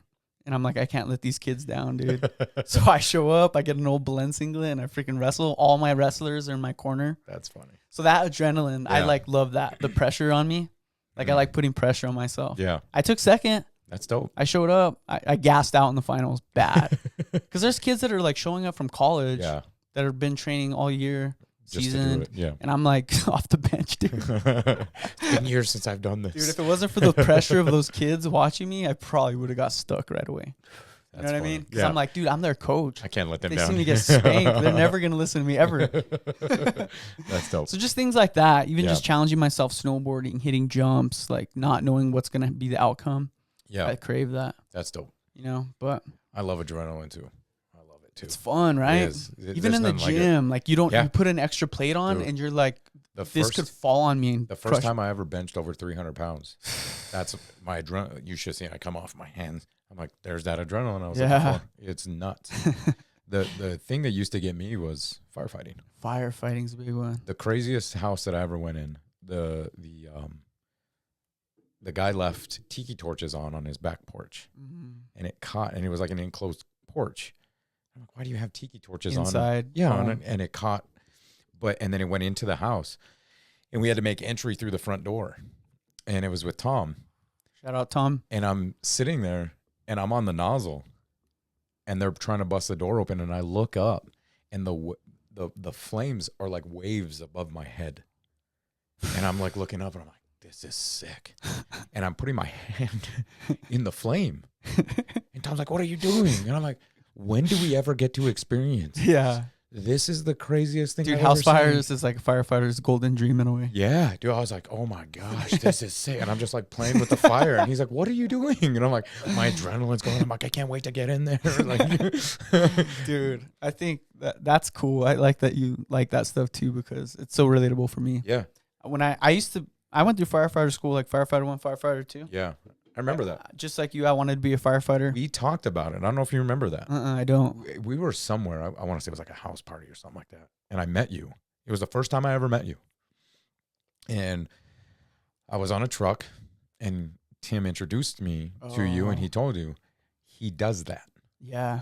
And you're like, how do I do this? And I was Yeah. explaining to you how you do it and how you get through it and the things to prepare for. And that was our first ever conversation. That's crazy. Was you and I discussing Talking about our that. careers. Yeah. And you wanting to get into that. Yeah. So, yeah, like that.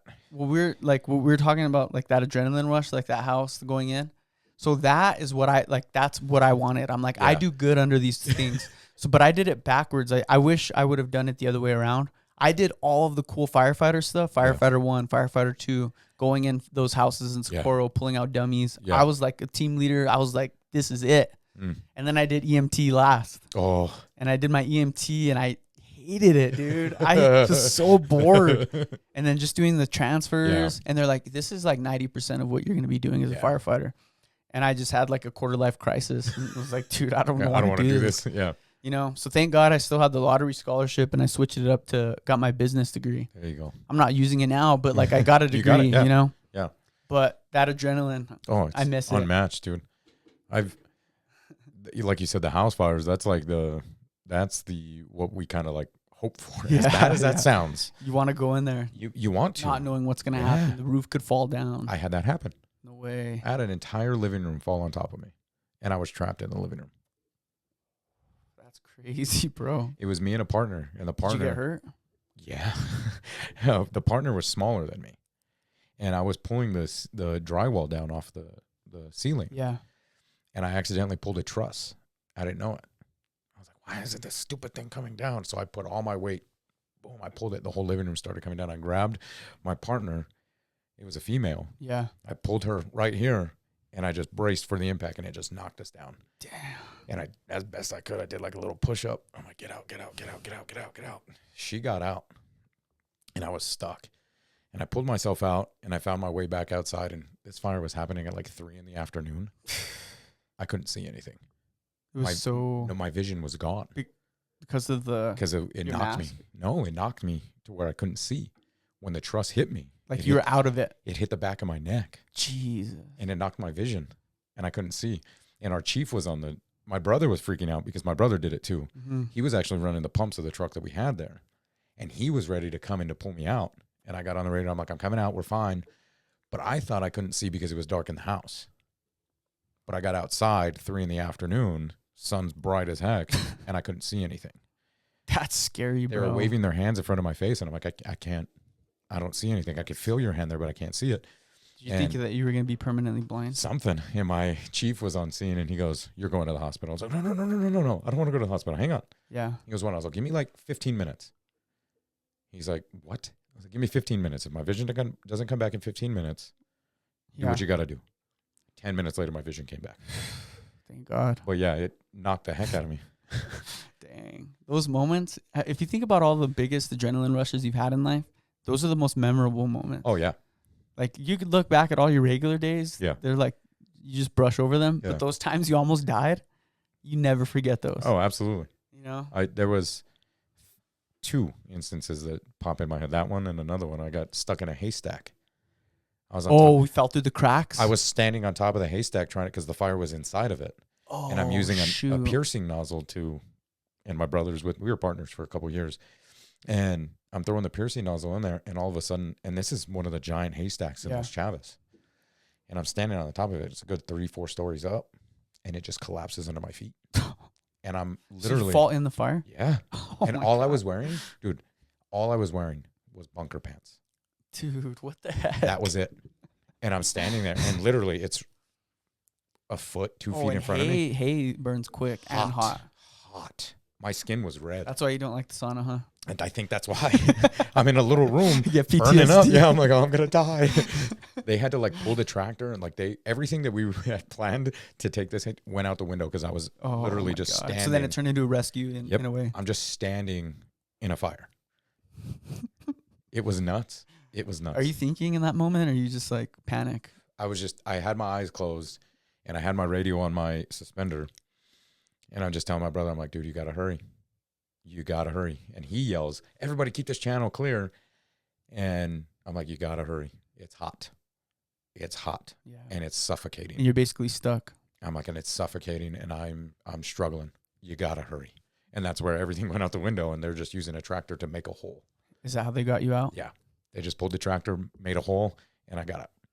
Wow. It was nuts. It was crazy. So how long were you doing the fighter stuff before you started? Do you teach right now? No, I don't teach. I Make sure we're good real quick. Sorry. Steve. Steve's cool. He's good. Leave Steve alone. So how long were you doing the firefighter career path before you decided you want to do something else? So I started when I was a junior. In high school? No, a junior firefighter is what they're called. Okay. In the volunteer world. So yeah, that was when you and Tim were volunteering at the same time. So I was 12 when I started doing that. 12 years old. What got me on it? No joke. So my family's all done it. My mom was an EMT firefighter. Her ex-husband was the chief of Valencia County, and my brother did it. I'm like, yeah, I want to do this. But what really got me there, and this, again, going to age me. Yeah. When I was sitting in middle school, my 7th grade year, and I saw 9/11 happen. And all the firefighters absolutely. Going into I'm the like, storm. I want to help people. Yeah. That was my thought. So I started when I was 12, and then I went from, as an adult, 18 to like 24. Is how long I did it for. You probably saw a lot of stuff. Oh, yeah. And especially in that county, man. It's crazy. Shout out Valencia County and Los Chav. And that's where I was stationed, was Los Yeah. Chav. So, yeah, I saw a lot of stuff. There was a lot of stuff that happened. My brother hates me for this story all the time, too, because we were running after that haystack fire in Belen. The river caught on fire, and we were wildland certified. Yeah. And they're like, hey, we need you guys to hop in a truck and go stage. Okay. And we're posted up there on the river. Mm-hmm. Like on the ditch bank right by it? No, or? like on River Road. Oh, yeah. And we're just posted up right there. And all the trucks are lined up. And I was like falling asleep. I was tired because we had just fought that fire. I just almost died. And my brother's sitting there talking to me, and I just had my eyes closed in the truck. And I look at him. I don't even know what prompted it. My eyes weren't open, nothing. And I just turned to open my eyes, and I looked at him and I said, hey, we're going next. No, we're not. We're going in next. They're going to call us any second. And as I said that, the fire caught, because right there by Real Communities, there's all those trailers back there. Yeah. Up against the river and up against the ditch next to the river. Boom, boom. It caught their propane tanks. No way. And we're just seeing these explosions. And he looks at me and goes, I freaking hate you. He's like, why would you tell me that? I was like, I just knew something was going to happen. And this is right after that other situation? Yeah. And we sat there probably another 7 hours, like working that fire. Yeah. Wow. What was the defining moment to make you not want to do that anymore? I hurt myself back when I broke my foot. And then just what I saw, we weren't respected. Mm-hmm. Now, I'm not walking around looking for people's respect and everything like that, whatever, but I'm there to help you. Right. And I got in more fights as an EMT and a firefighter than I ever did trying to fight people. Trying to help people. Yeah, because they just didn't want it. Yeah. And I'm like, why am I putting myself out there for people that don't care? And my mom was an instructor for emergency medicine through UNM. And she told me, she's like, I don't want to do this anymore. You want to take over my stuff? Sure. I think when you were in high school, I was teaching at the high school. That you took over your mom's position? Yeah. I do remember that. Yeah. Yeah. Tim and I used to I didn't take that class. Tim would come and help me all the time. Yeah. Tim would come and help me all the time. So I was like, I like this better. Mm-hmm. I want to help people. Well, that was when almost that coaching instinct probably kicked in. I was like, I want to help people. Well, so on my shift, why everybody went through my shift is because I was the lieutenant who trained everybody. You come to my shift because we're going to see some stuff. Yeah. I was known as the Black Cloud. We were always busy. We always had calls. And we saw everything. First responder. Yeah, we saw everything on my truck. People would go months without seeing a call. And I'm like, bro, our 12-hour shift is covered. Like, no matter what, like by luck, by chance, you were just always busy. So they would come and train with us. So I'm like, I like doing that. Yeah. I like helping and imparting this knowledge. Right. If I know something, I want to share it with you. So probably then, that's when I was like, okay, I want to do that. And I shifted to that side of it. And that's why I took on UNM, Yeah. and they loved me over there, and they had me doing a whole bunch of stuff. I had a bunch of classes, had a bunch of people. That's sick. And like I said, I did dual credit through Blend, where only seniors could take it because you had to be of that age. Yeah. And yeah, I just love doing that. And that's what transferred me from running on a truck to getting in a classroom and teaching it for some time. It's crazy how God just makes your path change. Yeah. All the time. Yeah. And it was great. I enjoyed it. And like, what's crazy is one of the students that I had and that we helped with in that class at Belen, when my mom got sick and we put her on hospice, I got a phone numbers calling me, and I'm like, who the heck is calling me? So I answer it. And it's a girl that was in our class. She saw my name and my mom's name. And she goes, I want to be your guys' caseworker. Wow. Because you guys helped me. She wanted to feed I want back to be into there. you. Absolutely. Dude. And it was the coolest thing. I love hearing stuff like that. It was the coolest thing. And there's so many people that like showed up to mom's funeral. Yeah. She taught us. Wow. You taught us. So we just want to come. I love that. You don't realize the impact you make. Yeah. And how it always goes full circle. You know? It's and so you don't cool even to know see. when or what. Yeah. All of a sudden, you know, someone's back in your life that you helped, wanting to feed back into you. Yeah. And it was cool. I love that. And I told her, because she was like, is it okay with you? I'm like, absolutely. Mom's having a hard time with it anyway. Like doing all this stuff, having a familiar name and a familiar face would be perfect. And it was. And it's comforting for her. Absolutely. She knows that it's all genuine. And she was so good to us that like if I had an issue or if her phone was out, I could call her at 2:00 in the morning. Wow. And she's like, I'm there. I'll help with whatever I can. I love that, bro. So it was so cool. Dang. So that's a pretty cool story. Even just your career path, how you switched, and it even led into your coaching career. I don't even do any of that now. But emergency medicine and fire. I went and got certs. I had schooling for it like you. I don't use it. But like throughout that path, you're refining yourself. Yeah. You know, throughout that path, you're realizing, okay, I like helping people. Yep. Okay, I don't like this stuff, but I'm going to carry on this helping people to this. And then all of that leads to coaching and giving back. And it's been the same for me too. Good. You realize the more that you pour into people, the happier you are in life.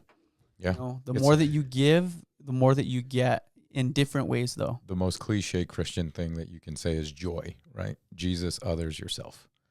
Super cliche, but you don't realize Wait, that's Jesus, others, yourself, joy.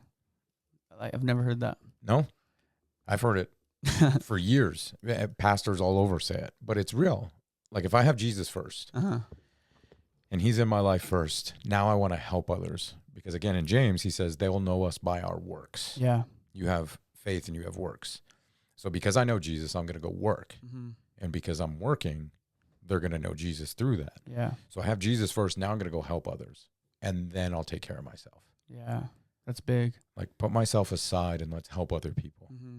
And I'm still learning it. Yeah. Because I never grew up that way. Yeah. We're very selfish people by nature. So that's a learned process. Yeah, it is. When I really, really honed in on it and learned it was during the COVID time, the shutdowns. How so? So many people needed help. There was a friend of mine. She just had a baby and she had 2 other boys and her husband was at basic training. She couldn't do anything. She couldn't leave. She needed groceries. They needed food. They had birthdays coming up, like all this stuff. We just poured into that family. Wow. Hey, let's help. Hey, I'm going to Walmart. What do you need?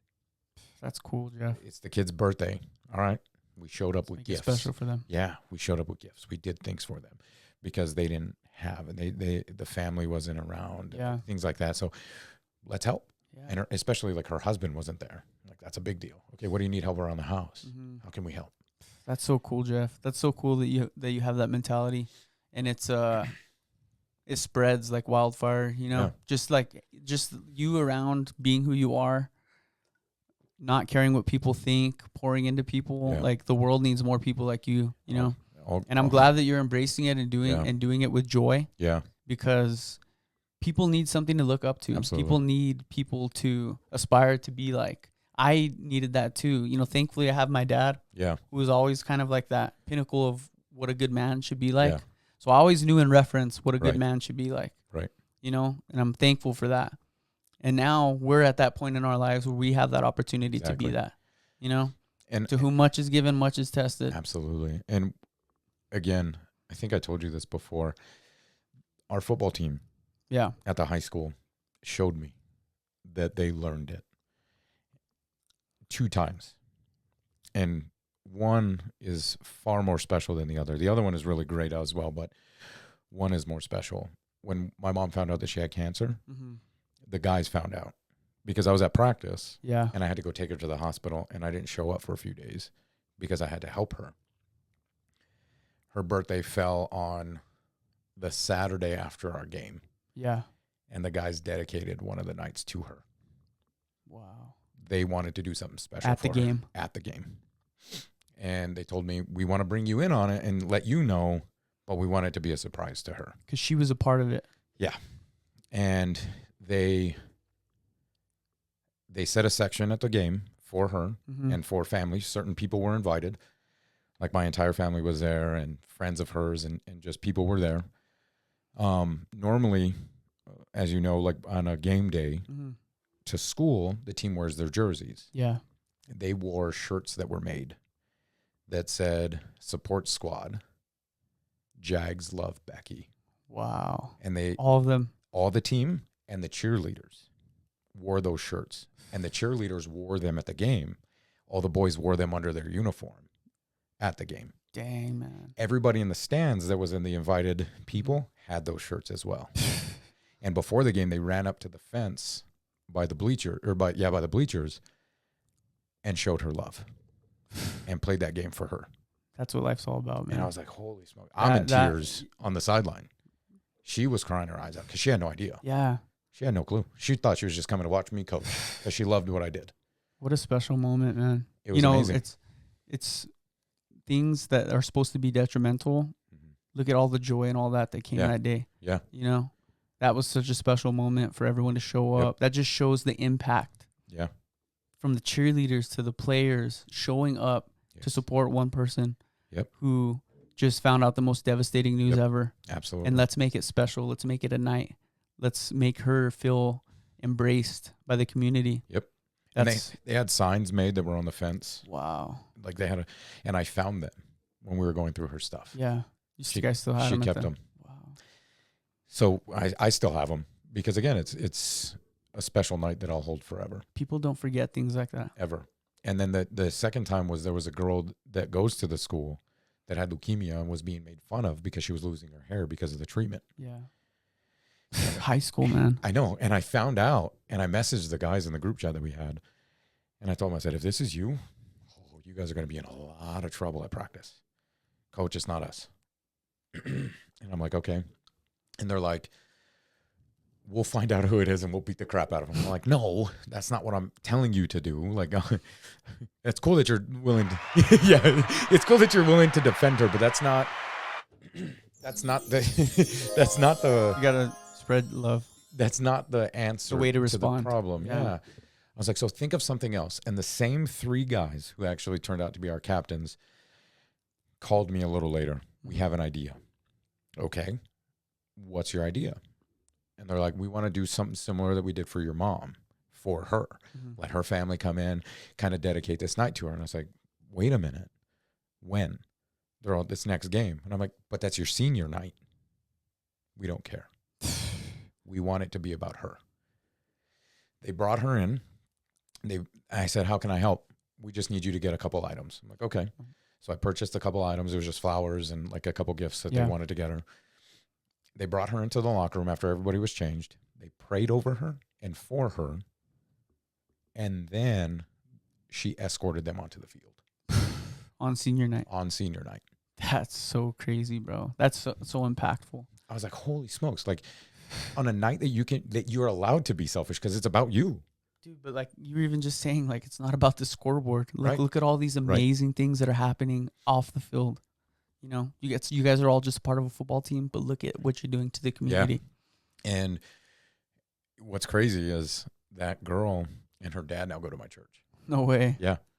They now show up Yo, at the shout church. out. Yeah. So it's so cool to see. But I was impressed because these young men were so selfless. Yeah. That's a sign of maturity. Absolutely. Let's not make it about ourselves. Absolutely. And the 3 of them that did that Yeah. were all at my mom's funeral. And seeing them, I just break down in tears because I'm Yeah. like, you're good men. Yeah. You're good men. That's all you can hope for, bro. You know, that's literally what it's all about. Showing up for others, making when people are rock bottom. Yeah. Going all out for them. Help them up. Help them up, because God knows we've all been at rock bottom. Yeah. And you remember specific people. Yep. Like you said, that guy that helped you at the gym when you guys were supposed to get ice cream. Yeah. Like you'll never forget Ever. that night. You know? Ever. Just one little thing that someone was like, I'm going to give up this night to help Jeff out. Yeah. We're going to put in work. And it just carries on. Yeah.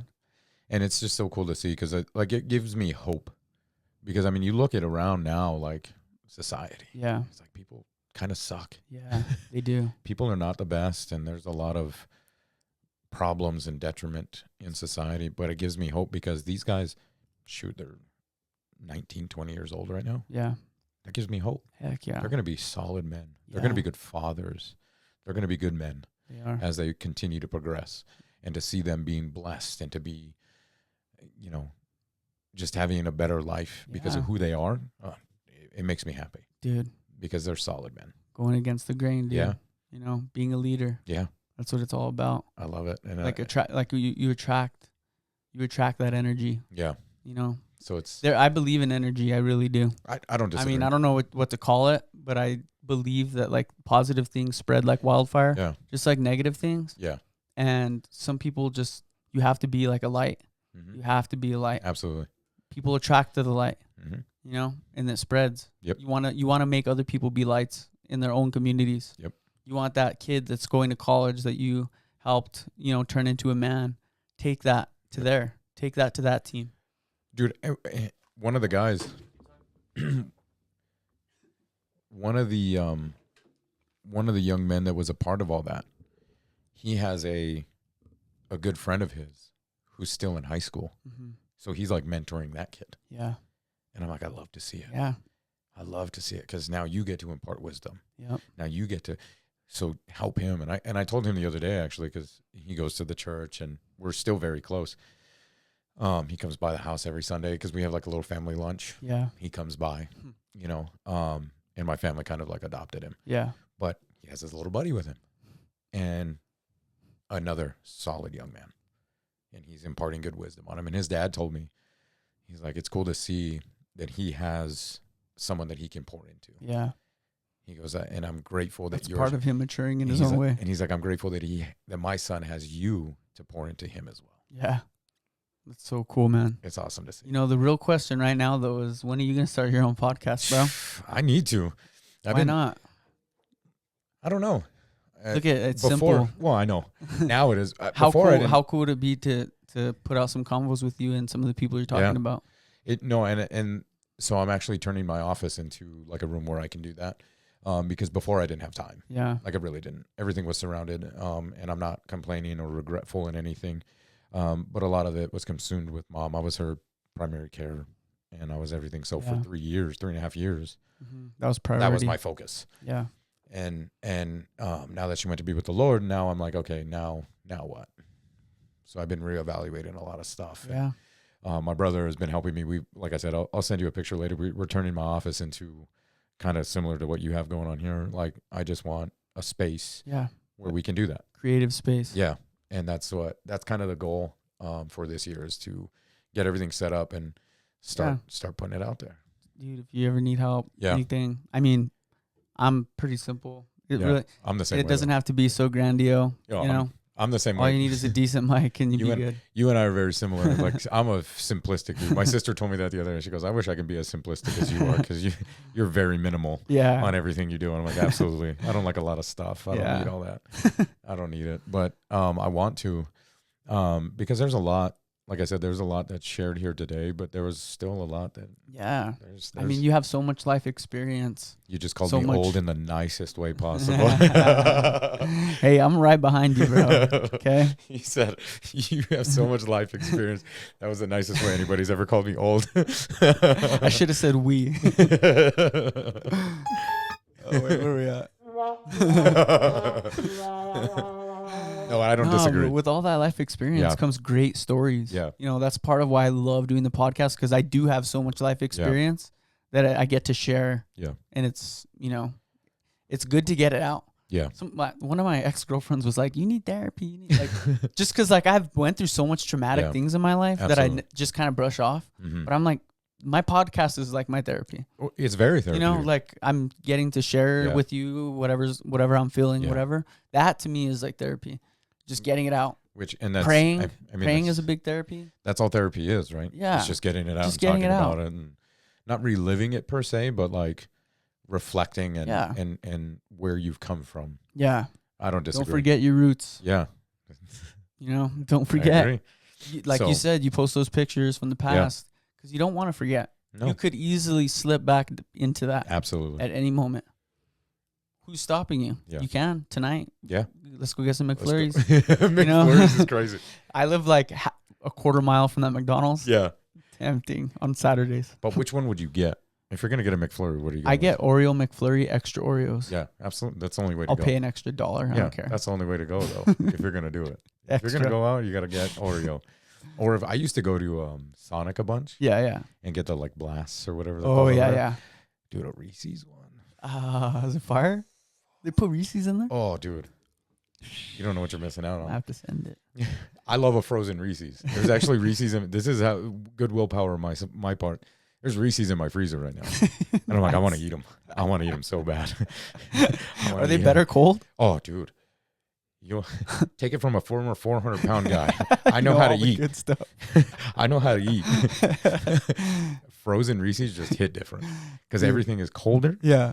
So it's not like, when you get a Reese's and you open it, yeah, and like some of the chocolate comes off and everything. You get a full Reese's the way it is. Heck yeah. And it's, the bite and everything is just so good. I might have one tonight. I got a confession. I have a McFlurry in my freezer right now. I got it the other night and I was like, I want to save this one. You're going to bust that thing out tonight. Yeah. I will. You got to treat yourself every now and then. I'm probably going to go have a Reese's when I get home because there's probably like 6 of them in there. You burnt like what, like 200 calories talking? And just laughing even. But I ran 3 miles today. No way. Oh, I saw that. And you did it like in the dead heat. I know. That was the stupidest idea. It's like a midday run. I did it at 1 o'clock. It was a beautiful day. It was a beautiful day, but when you start running. Oh, yeah. Yeah, I was dying. That's good, man. I'm supposed to do a 5K, but I don't know. I don't want to. I haven't ran in like 3 years. I hate it. My back is so messed up. Yeah. Just that compression. Yeah. I just started squatting like a couple weeks ago. I had a procedure. Yeah. So I'm like able to do more stuff. Oh, good. The goal is to get back to running. Yeah. I have another procedure in like 2 weeks. After that, I think I'll be able to push myself. If I need to get it fixed, but I prefer biking. Yeah. Over oh, yeah. running. I prefer biking over. Dude, those trails by the river, Rio Bravo. Yeah. Dude, I take you ever that taken thing. Yeah, every Sunday. If I can. Yeah. But that bike that I have, I'll just send it, bro. Put on my headphones. How far do you go?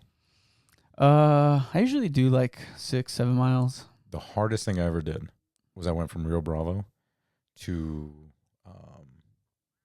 Alameda. Dang. And back. 27 miles. That's wild. Craziest thing I ever did. That's crazy. But it was fun. Yeah. And I tried it again the next week. I dang near died because I was so gassed. And then there was I love that. heavy wind. I love that. I used to be psychotic like that too. Like growing up wrestling, you just, I don't know. The mentality with me is kind of psychotic. Like I would just ride my bike from my house, Los Chav, all the way to the Sleda Casino. Oh, dang. Just jump on my bike and I would call my dad and be on his way home from work. I'm like, dude, I'm like, this is as far as I could go. And I'm just sitting there at the gas station, like spent, dude. But it feels so good after. It's different. It took me 2 hours. I think I averaged 13 miles an hour. That's good, man. I was moving, but 13 minutes a mile, or what would you say? I was going 13 miles an hour. Oh, wow. Like on my, like a steady, speed. good. Yeah. It was nice. It's like so nice because you're not thinking. Yeah. That's my favorite part about working out is I don't think. Yeah. You just do it. You're just like in this headspace. I'm the same way. I don't like working out with people, with friends too much. I don't know. Like I a lot of people, I have a lot of friends that are like, let's go. And I'm like, dude, I talk all day at work. I just want to shut up and just do my thing. And I will. Like if a friend I haven't seen in a while, I'll do a workout with them. Yeah. But I'm not like social at all at the gym. Yeah. Well, when I'm lifting, I mean, my headphones are in. Yeah. Like I'll talk in between sets, but that's it. Like when I'm ready to lift. Just got to know each other's space. Yeah. You know, we're hitting the set. When I'm ready to lift, my headphones back in and I'm going.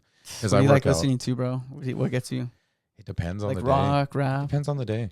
I wake up singing a different song every day. It's weird. yeah. I have a weird mentality with music. Like I'll wake up and I'm like, what did I wake up singing today? I woke up this morning singing Hotel California. Nice. So I've been on like Eagles and similar around that all day. Oh, have you heard that song "One of These Nights" by the Eagles? Oh, one of the That's best. one of my favorite gym songs. It's good. So it just depends, but for the most part, I'll get into like even 90s rock. Yeah. The 90s rock, I don't know. It does something different. When My thing, and I shouldn't be saying this 'cause I'm a Christian, but I go crazy with Limp Bizkit. Like I go crazy. You might put me on tomorrow. I might. You know what I mean? You listen to some of those old Limp Bizkit songs, dude. You tap into stuff. Break stuff sounds like it would hit. Oh yeah, or Hot Dog. Listen to Hot Dog tomorrow, and it's gonna. I'm gonna put them on. Like everyone thinks I'm like an a-hole at the gym, probably because I'm just walking around like just amped. Have you seen my stories though? There's times that I'm like, I got this mean mug at the gym. And I'm listening to like Selena. I'm listening. There was one time I was listening to the Hercules soundtrack. No way. The Disney Hercules. It pumped me up though. It got me going. I was like, music will take you to a different level. You know? The song Going the Distance from that when he like at the beginning. I don't know what it does, but it works. Hey, try it out. ATG fam. I don't know what it is. Hey, comment your favorite gym song. Yeah, I want to know too, because it just depends. But like I said, like there was one time I was lifting heavy lifting, and I'm like sitting there benching, and I have this like, I'm like locked in, and I have this mean mug, and I posted a picture on my story because it was funny because I like have this intense look on my face, and I was listening Going the Distance of the Hercules soundtrack. I'm like, if people actually heard what was in this headphone, they would die laughing because it doesn't match the energy of what I'm at right now. That's awesome, dude. I've never heard of anyone doing that. That's just against the grain. Yeah, it's funny. And somebody popped their like my headphone in. They're like, "What are you listening to? Let me see." And I'm like, "Okay." They put it in. They're like, "What the heck?" It was like a sad country song. I got like Neon Moon. And Neon Moon is playing, and I'm like, "It's working." I don't know. It just depends on the mood. Yeah, I need to. Yeah, I listen to a lot of techno when I'm like walking. Yeah. I like just a consistent tempo because it keeps me in that tempo. Yeah. But when I'm lifting hard, usually go like ASAP Rocky. Some hard rap. The last time I ran a 5K, I just put on my worship playlist. And I don't know. How did you do with it? I took second in my age division. I've never tried that. I'm trying my best. I have such a hard time listening to worship music. And I need to switch that. Yeah. Because I'm just such a high gear guy. Yeah. That it like forces me to bring me back down. Right. And I probably do need that. But like it like gives some of it's so slow. It like it gets me anxious. Oh. And I'm like, I don't know. I don't know. Like Pray I said, for me, guys. Pray for me. It's all a different mood for me. Yeah. Like, it depends on what the mood is. And I don't know, because there was one time I went and ran the Los Lunas Hill. Yeah, that's a hard run. Yeah, and I was running it, and I put on repeat, Turned Down for What by Little John. And the only reason I did was the tempo and the beat. Matched. It kept me at a good pace. But it just depends. Yeah. Like I said, if people, you'll see it, I'll be like, this is my face. But this is the song that's playing in my head. You need to start, or you probably do that, but like when you post the picture on your story, drop your song you're listening to. Well, that's what I did today. Is it? Yeah, that was in my headphones at the time that I recorded that video. I love that. Usually that's what I'll do is like whatever's playing in my headphone while I'm doing a video or a picture, that's what I'll post because it's... We need to get a lift in. I'm down. I know I said I'm a solo lifter, but I'm down to go to get a guest to Los Lunas. I'm not, so... I get 4 free ones a month. I'm not, my weakest part of my body is probably my chest. Really? So I can't bench that much. Like I'll put a 45 and a 10. Yeah. And that's usually what I rep, like 10. But that's when it comes to like circuit type stuff, I got that locked in. Yeah. I usually, because I'm going to start a new routine actually starting tomorrow. A friend of mine, he's a personal trainer. And I'm one to keep learning. Yeah. I think you can always improve your knowledge in everything. So I want to pick his brain and have him show me things and a different way of working and a different way of lifting, a different way of movement and like all these things. So we're going to actually start that tomorrow. Heck yeah. So, and supposedly we'll see, it's supposed to help me get stronger, which I'm for it because I feel like there's certain parts of like my lifts that I can be a little stronger. Yeah. My legs are my strongest point. Nice. It's just because I had to carry a 400-pound man for years. Yeah. That's why my legs are the strongest part of my body. My chest is probably my weakest as well. Your legs is the most important one. Yeah. People don't realize. People that are trying to grow and get stronger can't do it unless you're squatting or deadlifting, because your body grows with your legs. Absolutely. You can't just be top heavy. Absolutely. You just stay kind of. Yeah, I mean, you look at any of the bodybuilders, they say that you got to be proportioned. Yeah. You have to have that full proportion. And ATG. Ass to grass. do your squats. Do them. And deadlifting. I didn't deadlift for years because I hurt my back doing it one time. And I was like, nope, never doing this again. Don't. And now. You look at that dude, Coleman. Yeah. Well, I don't go that crazy. He can't even walk. I don't go that crazy with it anymore. This bulging discs, all that.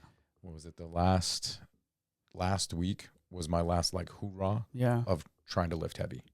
I got over 300 on bench, over 400 on squat, over 400 on deadlift. I'm like, we're good. That's what's up. I don't need to do it anymore.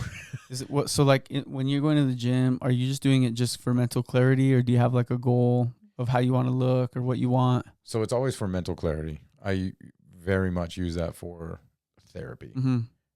When I first started going, I'm like, how do people say that this is their therapy? Yeah. Now I use it for therapy. It's like an acquired taste. Especially in the last 3.5 years. Yeah. That was the hardest season I ever went through with my mom. Yeah. So I used it for that. Like I needed an escape and I needed to work. But there's always a goal. Mm-hmm. There's always a goal. Yeah. Right now I'm going to go on a little bit of a cut to just eliminate some more fat. Yeah. Because there's still body fat percentage that I'm not sitting at that I know I can drop. Yeah. So that's the goal, is to drop some body fat. That's it. Heck yeah. Because I'd say probably 2 months was a gain session. I wanted to put on some weight, which is the first time ever that I was like, I need to put on weight. Right. That messed with my mental. Yeah. Because you have to eat a little bit more. I have to eat more. My calorie intake has to go up. Yeah. And sometimes you get addicted to the scale. Yeah. And when you're watching that number for years, I've been watching it go down. Now I'm watching it rise. I'm like, I don't like this that much. But it actually helped me mentally. That's good. To train. And now, I'll go on a little cut. The guy I'm working with, it's a 16-week program. Yeah. And it's supposed to help me lose body. That's a commitment. That's like a full fight camp. Yeah. It's like to help me lose body fat and to gain some strength. That's what's up. But I even told him, I'm like, dude, at my age, I'm not looking for like that. I'm not looking to get these big weight numbers of, I want to lift, or, I want to bench 400 pounds, and I don't want to do all that. Yeah. I don't care to do that anymore. I just want to feel good and look good. Yeah. That's it. That's the same here. I want to be able to beat someone up if I get in the fight on the street and not gas out. Yeah, I feel that. If I ever get in a fight, I don't want to gas out. I feel that. So that's why I train. No, I feel that. Well, no, really. Like I resonate with it. There's always something you want to be in the able back of your mind. Yeah. My thing is obviously, like, I'm single and I don't have kids. Yeah. Part of what got me those years ago was I was like, I want to be able to like bend down and play with my kids and not be out of breath and not gas out while they're running around. That's a good way to look at it. That's kind of what pushed me more so than anything. Like seeing myself and then that realization, okay, if I do get married and I do have kids, I want to be able to enjoy that life. Yeah. And also it makes you more attractive too. When people see that you're taking care of yourself and that you're willing to put in work into your physique and show up, that's like attractive to people. You know what I mean? Like they see this guy is responsible. This guy's taking care of himself. You know, like a mature person sees that and they like that. As bad as it sounds, it's like when women hit on like married men. Yeah. Because the commitment. Yeah. The dedication. It's attractive. Yeah. Right. It is. So we'll see. We'll see how things go. Heck I mean, I'm like I said, I'm not there yet, but that's kind of the goal in mind as well, is I want to be able to enjoy my marriage and enjoy my children. Yeah. And not have them worry about, okay, is Jeff going to gas out? Is he going to have a heart attack? Because there's so many diseases that run in my family too, that I was like, I don't want to go down that path. Yeah. I love my dad to death, but he's had like 6 heart attacks. Yeah. Dang. And it's heart awareness month. Is it really? Yeah. I didn't know that. My grandma passed away from a heart attack. So we're really like, big, that's one thing that we're big on for sure. So, well, my grandma passed away from congestive heart failure. Yeah.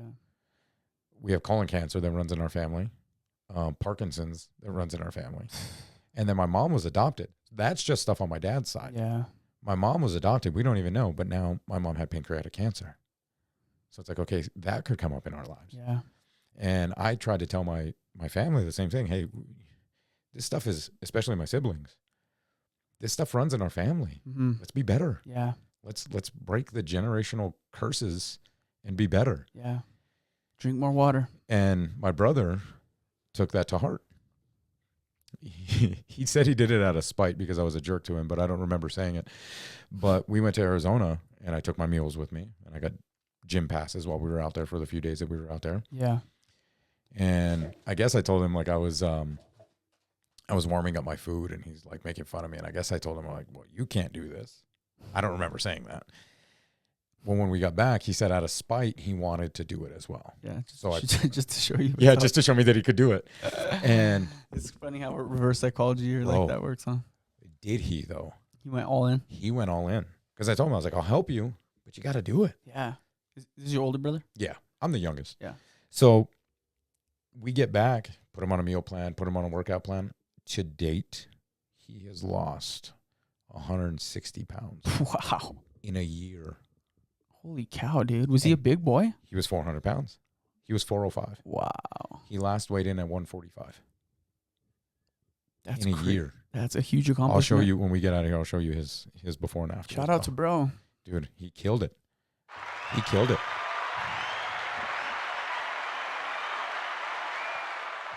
My biggest thing, I'm afraid my camera's going to die. I'm just nervous because this is good stuff. Yeah. But yeah, dude, it's funny how just one little conversation or something could just set someone off. And what's fun, like you said, going back to a point you said, day-to-day stuff, sometimes you just forget. I don't remember telling you that. Yeah. Like, I really don't. But apparently I did. And like I said, he uses it out of spite, he said, but he's grateful. Because as much as, he said, as much as you were being a jerk in that time, you've been a massive help in helping me, he said. And I'm grateful for it because to see him, because we were concerned about him. Mm-hmm. And to see where he's at now, I shout just the joy that I have that he is where he's at now because he looks great. He looks great. Heck yeah. And to see his, not only his transformation, but like talking to his wife and how she said like his habits are different. Yeah. The way he sleeps, everything, like all this stuff has changed and for the better. I think, yeah, that's huge, man. That's what a big accomplishment. And you don't realize how important just being active is. Yeah. Your body is literally like a car. Yeah. Like if you just feed it crap all day and don't drive it, it's just going to get dusty and break apart. Yeah. You know? Rotten. When you clean it, you put good fuel in it, all of a sudden you start thinking clearer. Yep. You know, you have all of a sudden you're more energetic. Yep. You know what? Let's take the kids to the park today. I feel good. You know? He comes down because like I said, Sundays we try to have like family time. He'll come down on Sundays because we do it like every Sunday we eat, but every other Sunday he comes down because he lives in Santa Fe, and he'll come down and he'll ask, "Hey, we going to the gym today?" Absolutely, let's go. Let's go. I love that. And he's committed. Like I said, he went all in. My little brother's doing the same right now. Is he? He's been swimming every day. He'll FaceTime me at like 11 p.m. He's at the gym. I haven't seen him in forever. He looks good. Does he? He's same thing. He was showing me pictures. He's just on a health kick. Good for him. You know? Good for him. I haven't seen him in forever. Yeah, it's been a minute.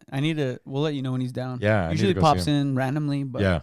I'll tell him you said what's up. I will, because I seen on like, I think it was your parents. Yeah. Your mom always posts stuff. Oh, yeah. And I think I saw it and I was like, bro, I wish I would have known. I would love to see him because I haven't talked to him in a long time. Yeah. A long time. And I know he's doing good things. Yeah, he's doing, we've got a lot of stuff cooking behind the scenes for Against the Grain. Dope. He is one of the best graphic art designers I know. Good. You know, like we have a whole mood board right now for Against the Grain. Right. He took the time to make and create a mood board for vibes, pictures, styles of art that I want to post on my Instagram stories. Like we're just taking the branding to a whole other level. That's dope. You know, I want to do something special too for episode 100. Yeah. Maybe do a new intro, but just the willingness to help me is so cool. No, you know? I can't like I'm good at thinking of things and having ideas, but like down. putting it down is so hard for me. I'm the same way. Like just the ADD thing in me, but utilize your resources. Yeah, but that's shout out to Luke and shout out to your brother. Yeah, his name's Andrew. Andrew he's a beast. He's 3 years older than me, so he's pushing 40. Heck yeah, he'll be 40 this year. Dude, 40's the new 20. And he's in the best shape he's been in.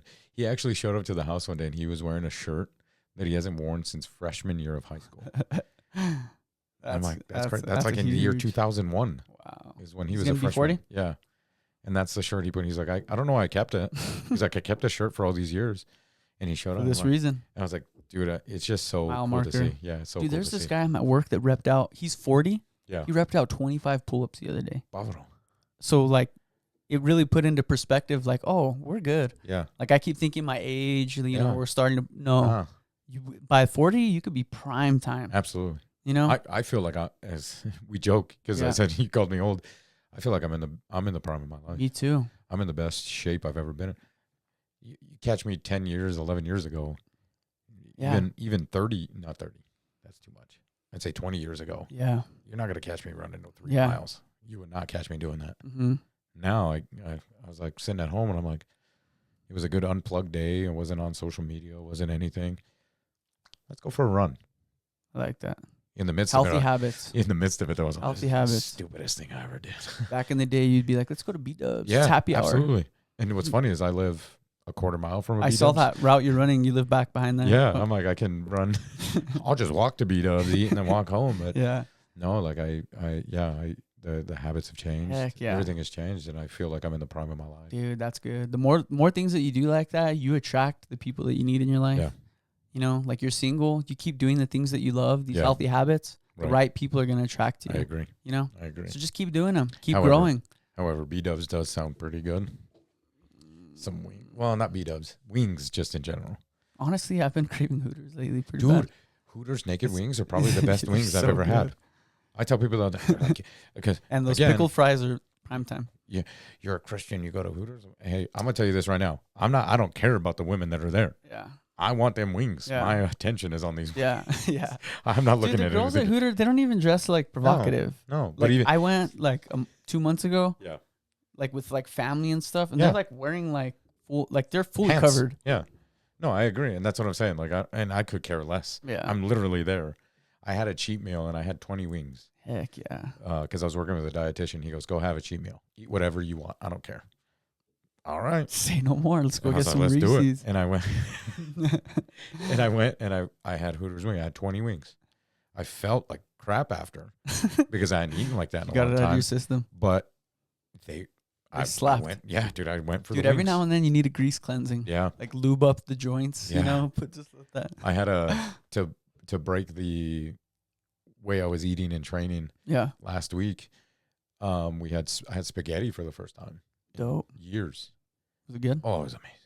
It was so good. Heck yeah. That's good. Healthy carbs. Yeah, it was so good. All I was the. like, I haven't had it, but we even did it pretty healthy. So you've been eating really good then. yeah. We even did it pretty healthy with the spaghetti. It was protein pasta, Yeah. ground turkey instead of ground beef. Yeah. The only thing that wasn't like anything special was the sauce. Yeah.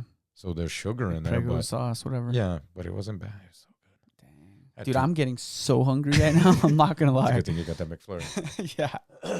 But dude, we're gonna wrap it up. It's been a pleasure talking with you, Oh, bro. I loved Glad it. we got to catch up. Yeah. It's crazy, just all the history we've had. We don't realize it. Like we've had like checkpoints in our life Yeah. where we catch up with each other. Absolutely. And I think this is the best checkpoint we've had Yeah, so far. I agree, man. And I mean, like I said, I enjoy what you're doing here, and I think you're doing a great work. Keep this up, man. Keep growing. Keep doing big sure. things with this, because you have such a wide array of people in here, Yeah. but you hold, like that sign says, you hold true to your roots, Yeah. and you bring all that stuff back, man. You're doing a great job. Heck yeah. I appreciate that, man. Yeah, absolutely. Let's keep having fun. Let's Let's do keep it. it going, man. Yeah. The show goes on. It does. I'm not leaving. Shout Appreciate out, bro. Episode 92. Love you guys. Thank you.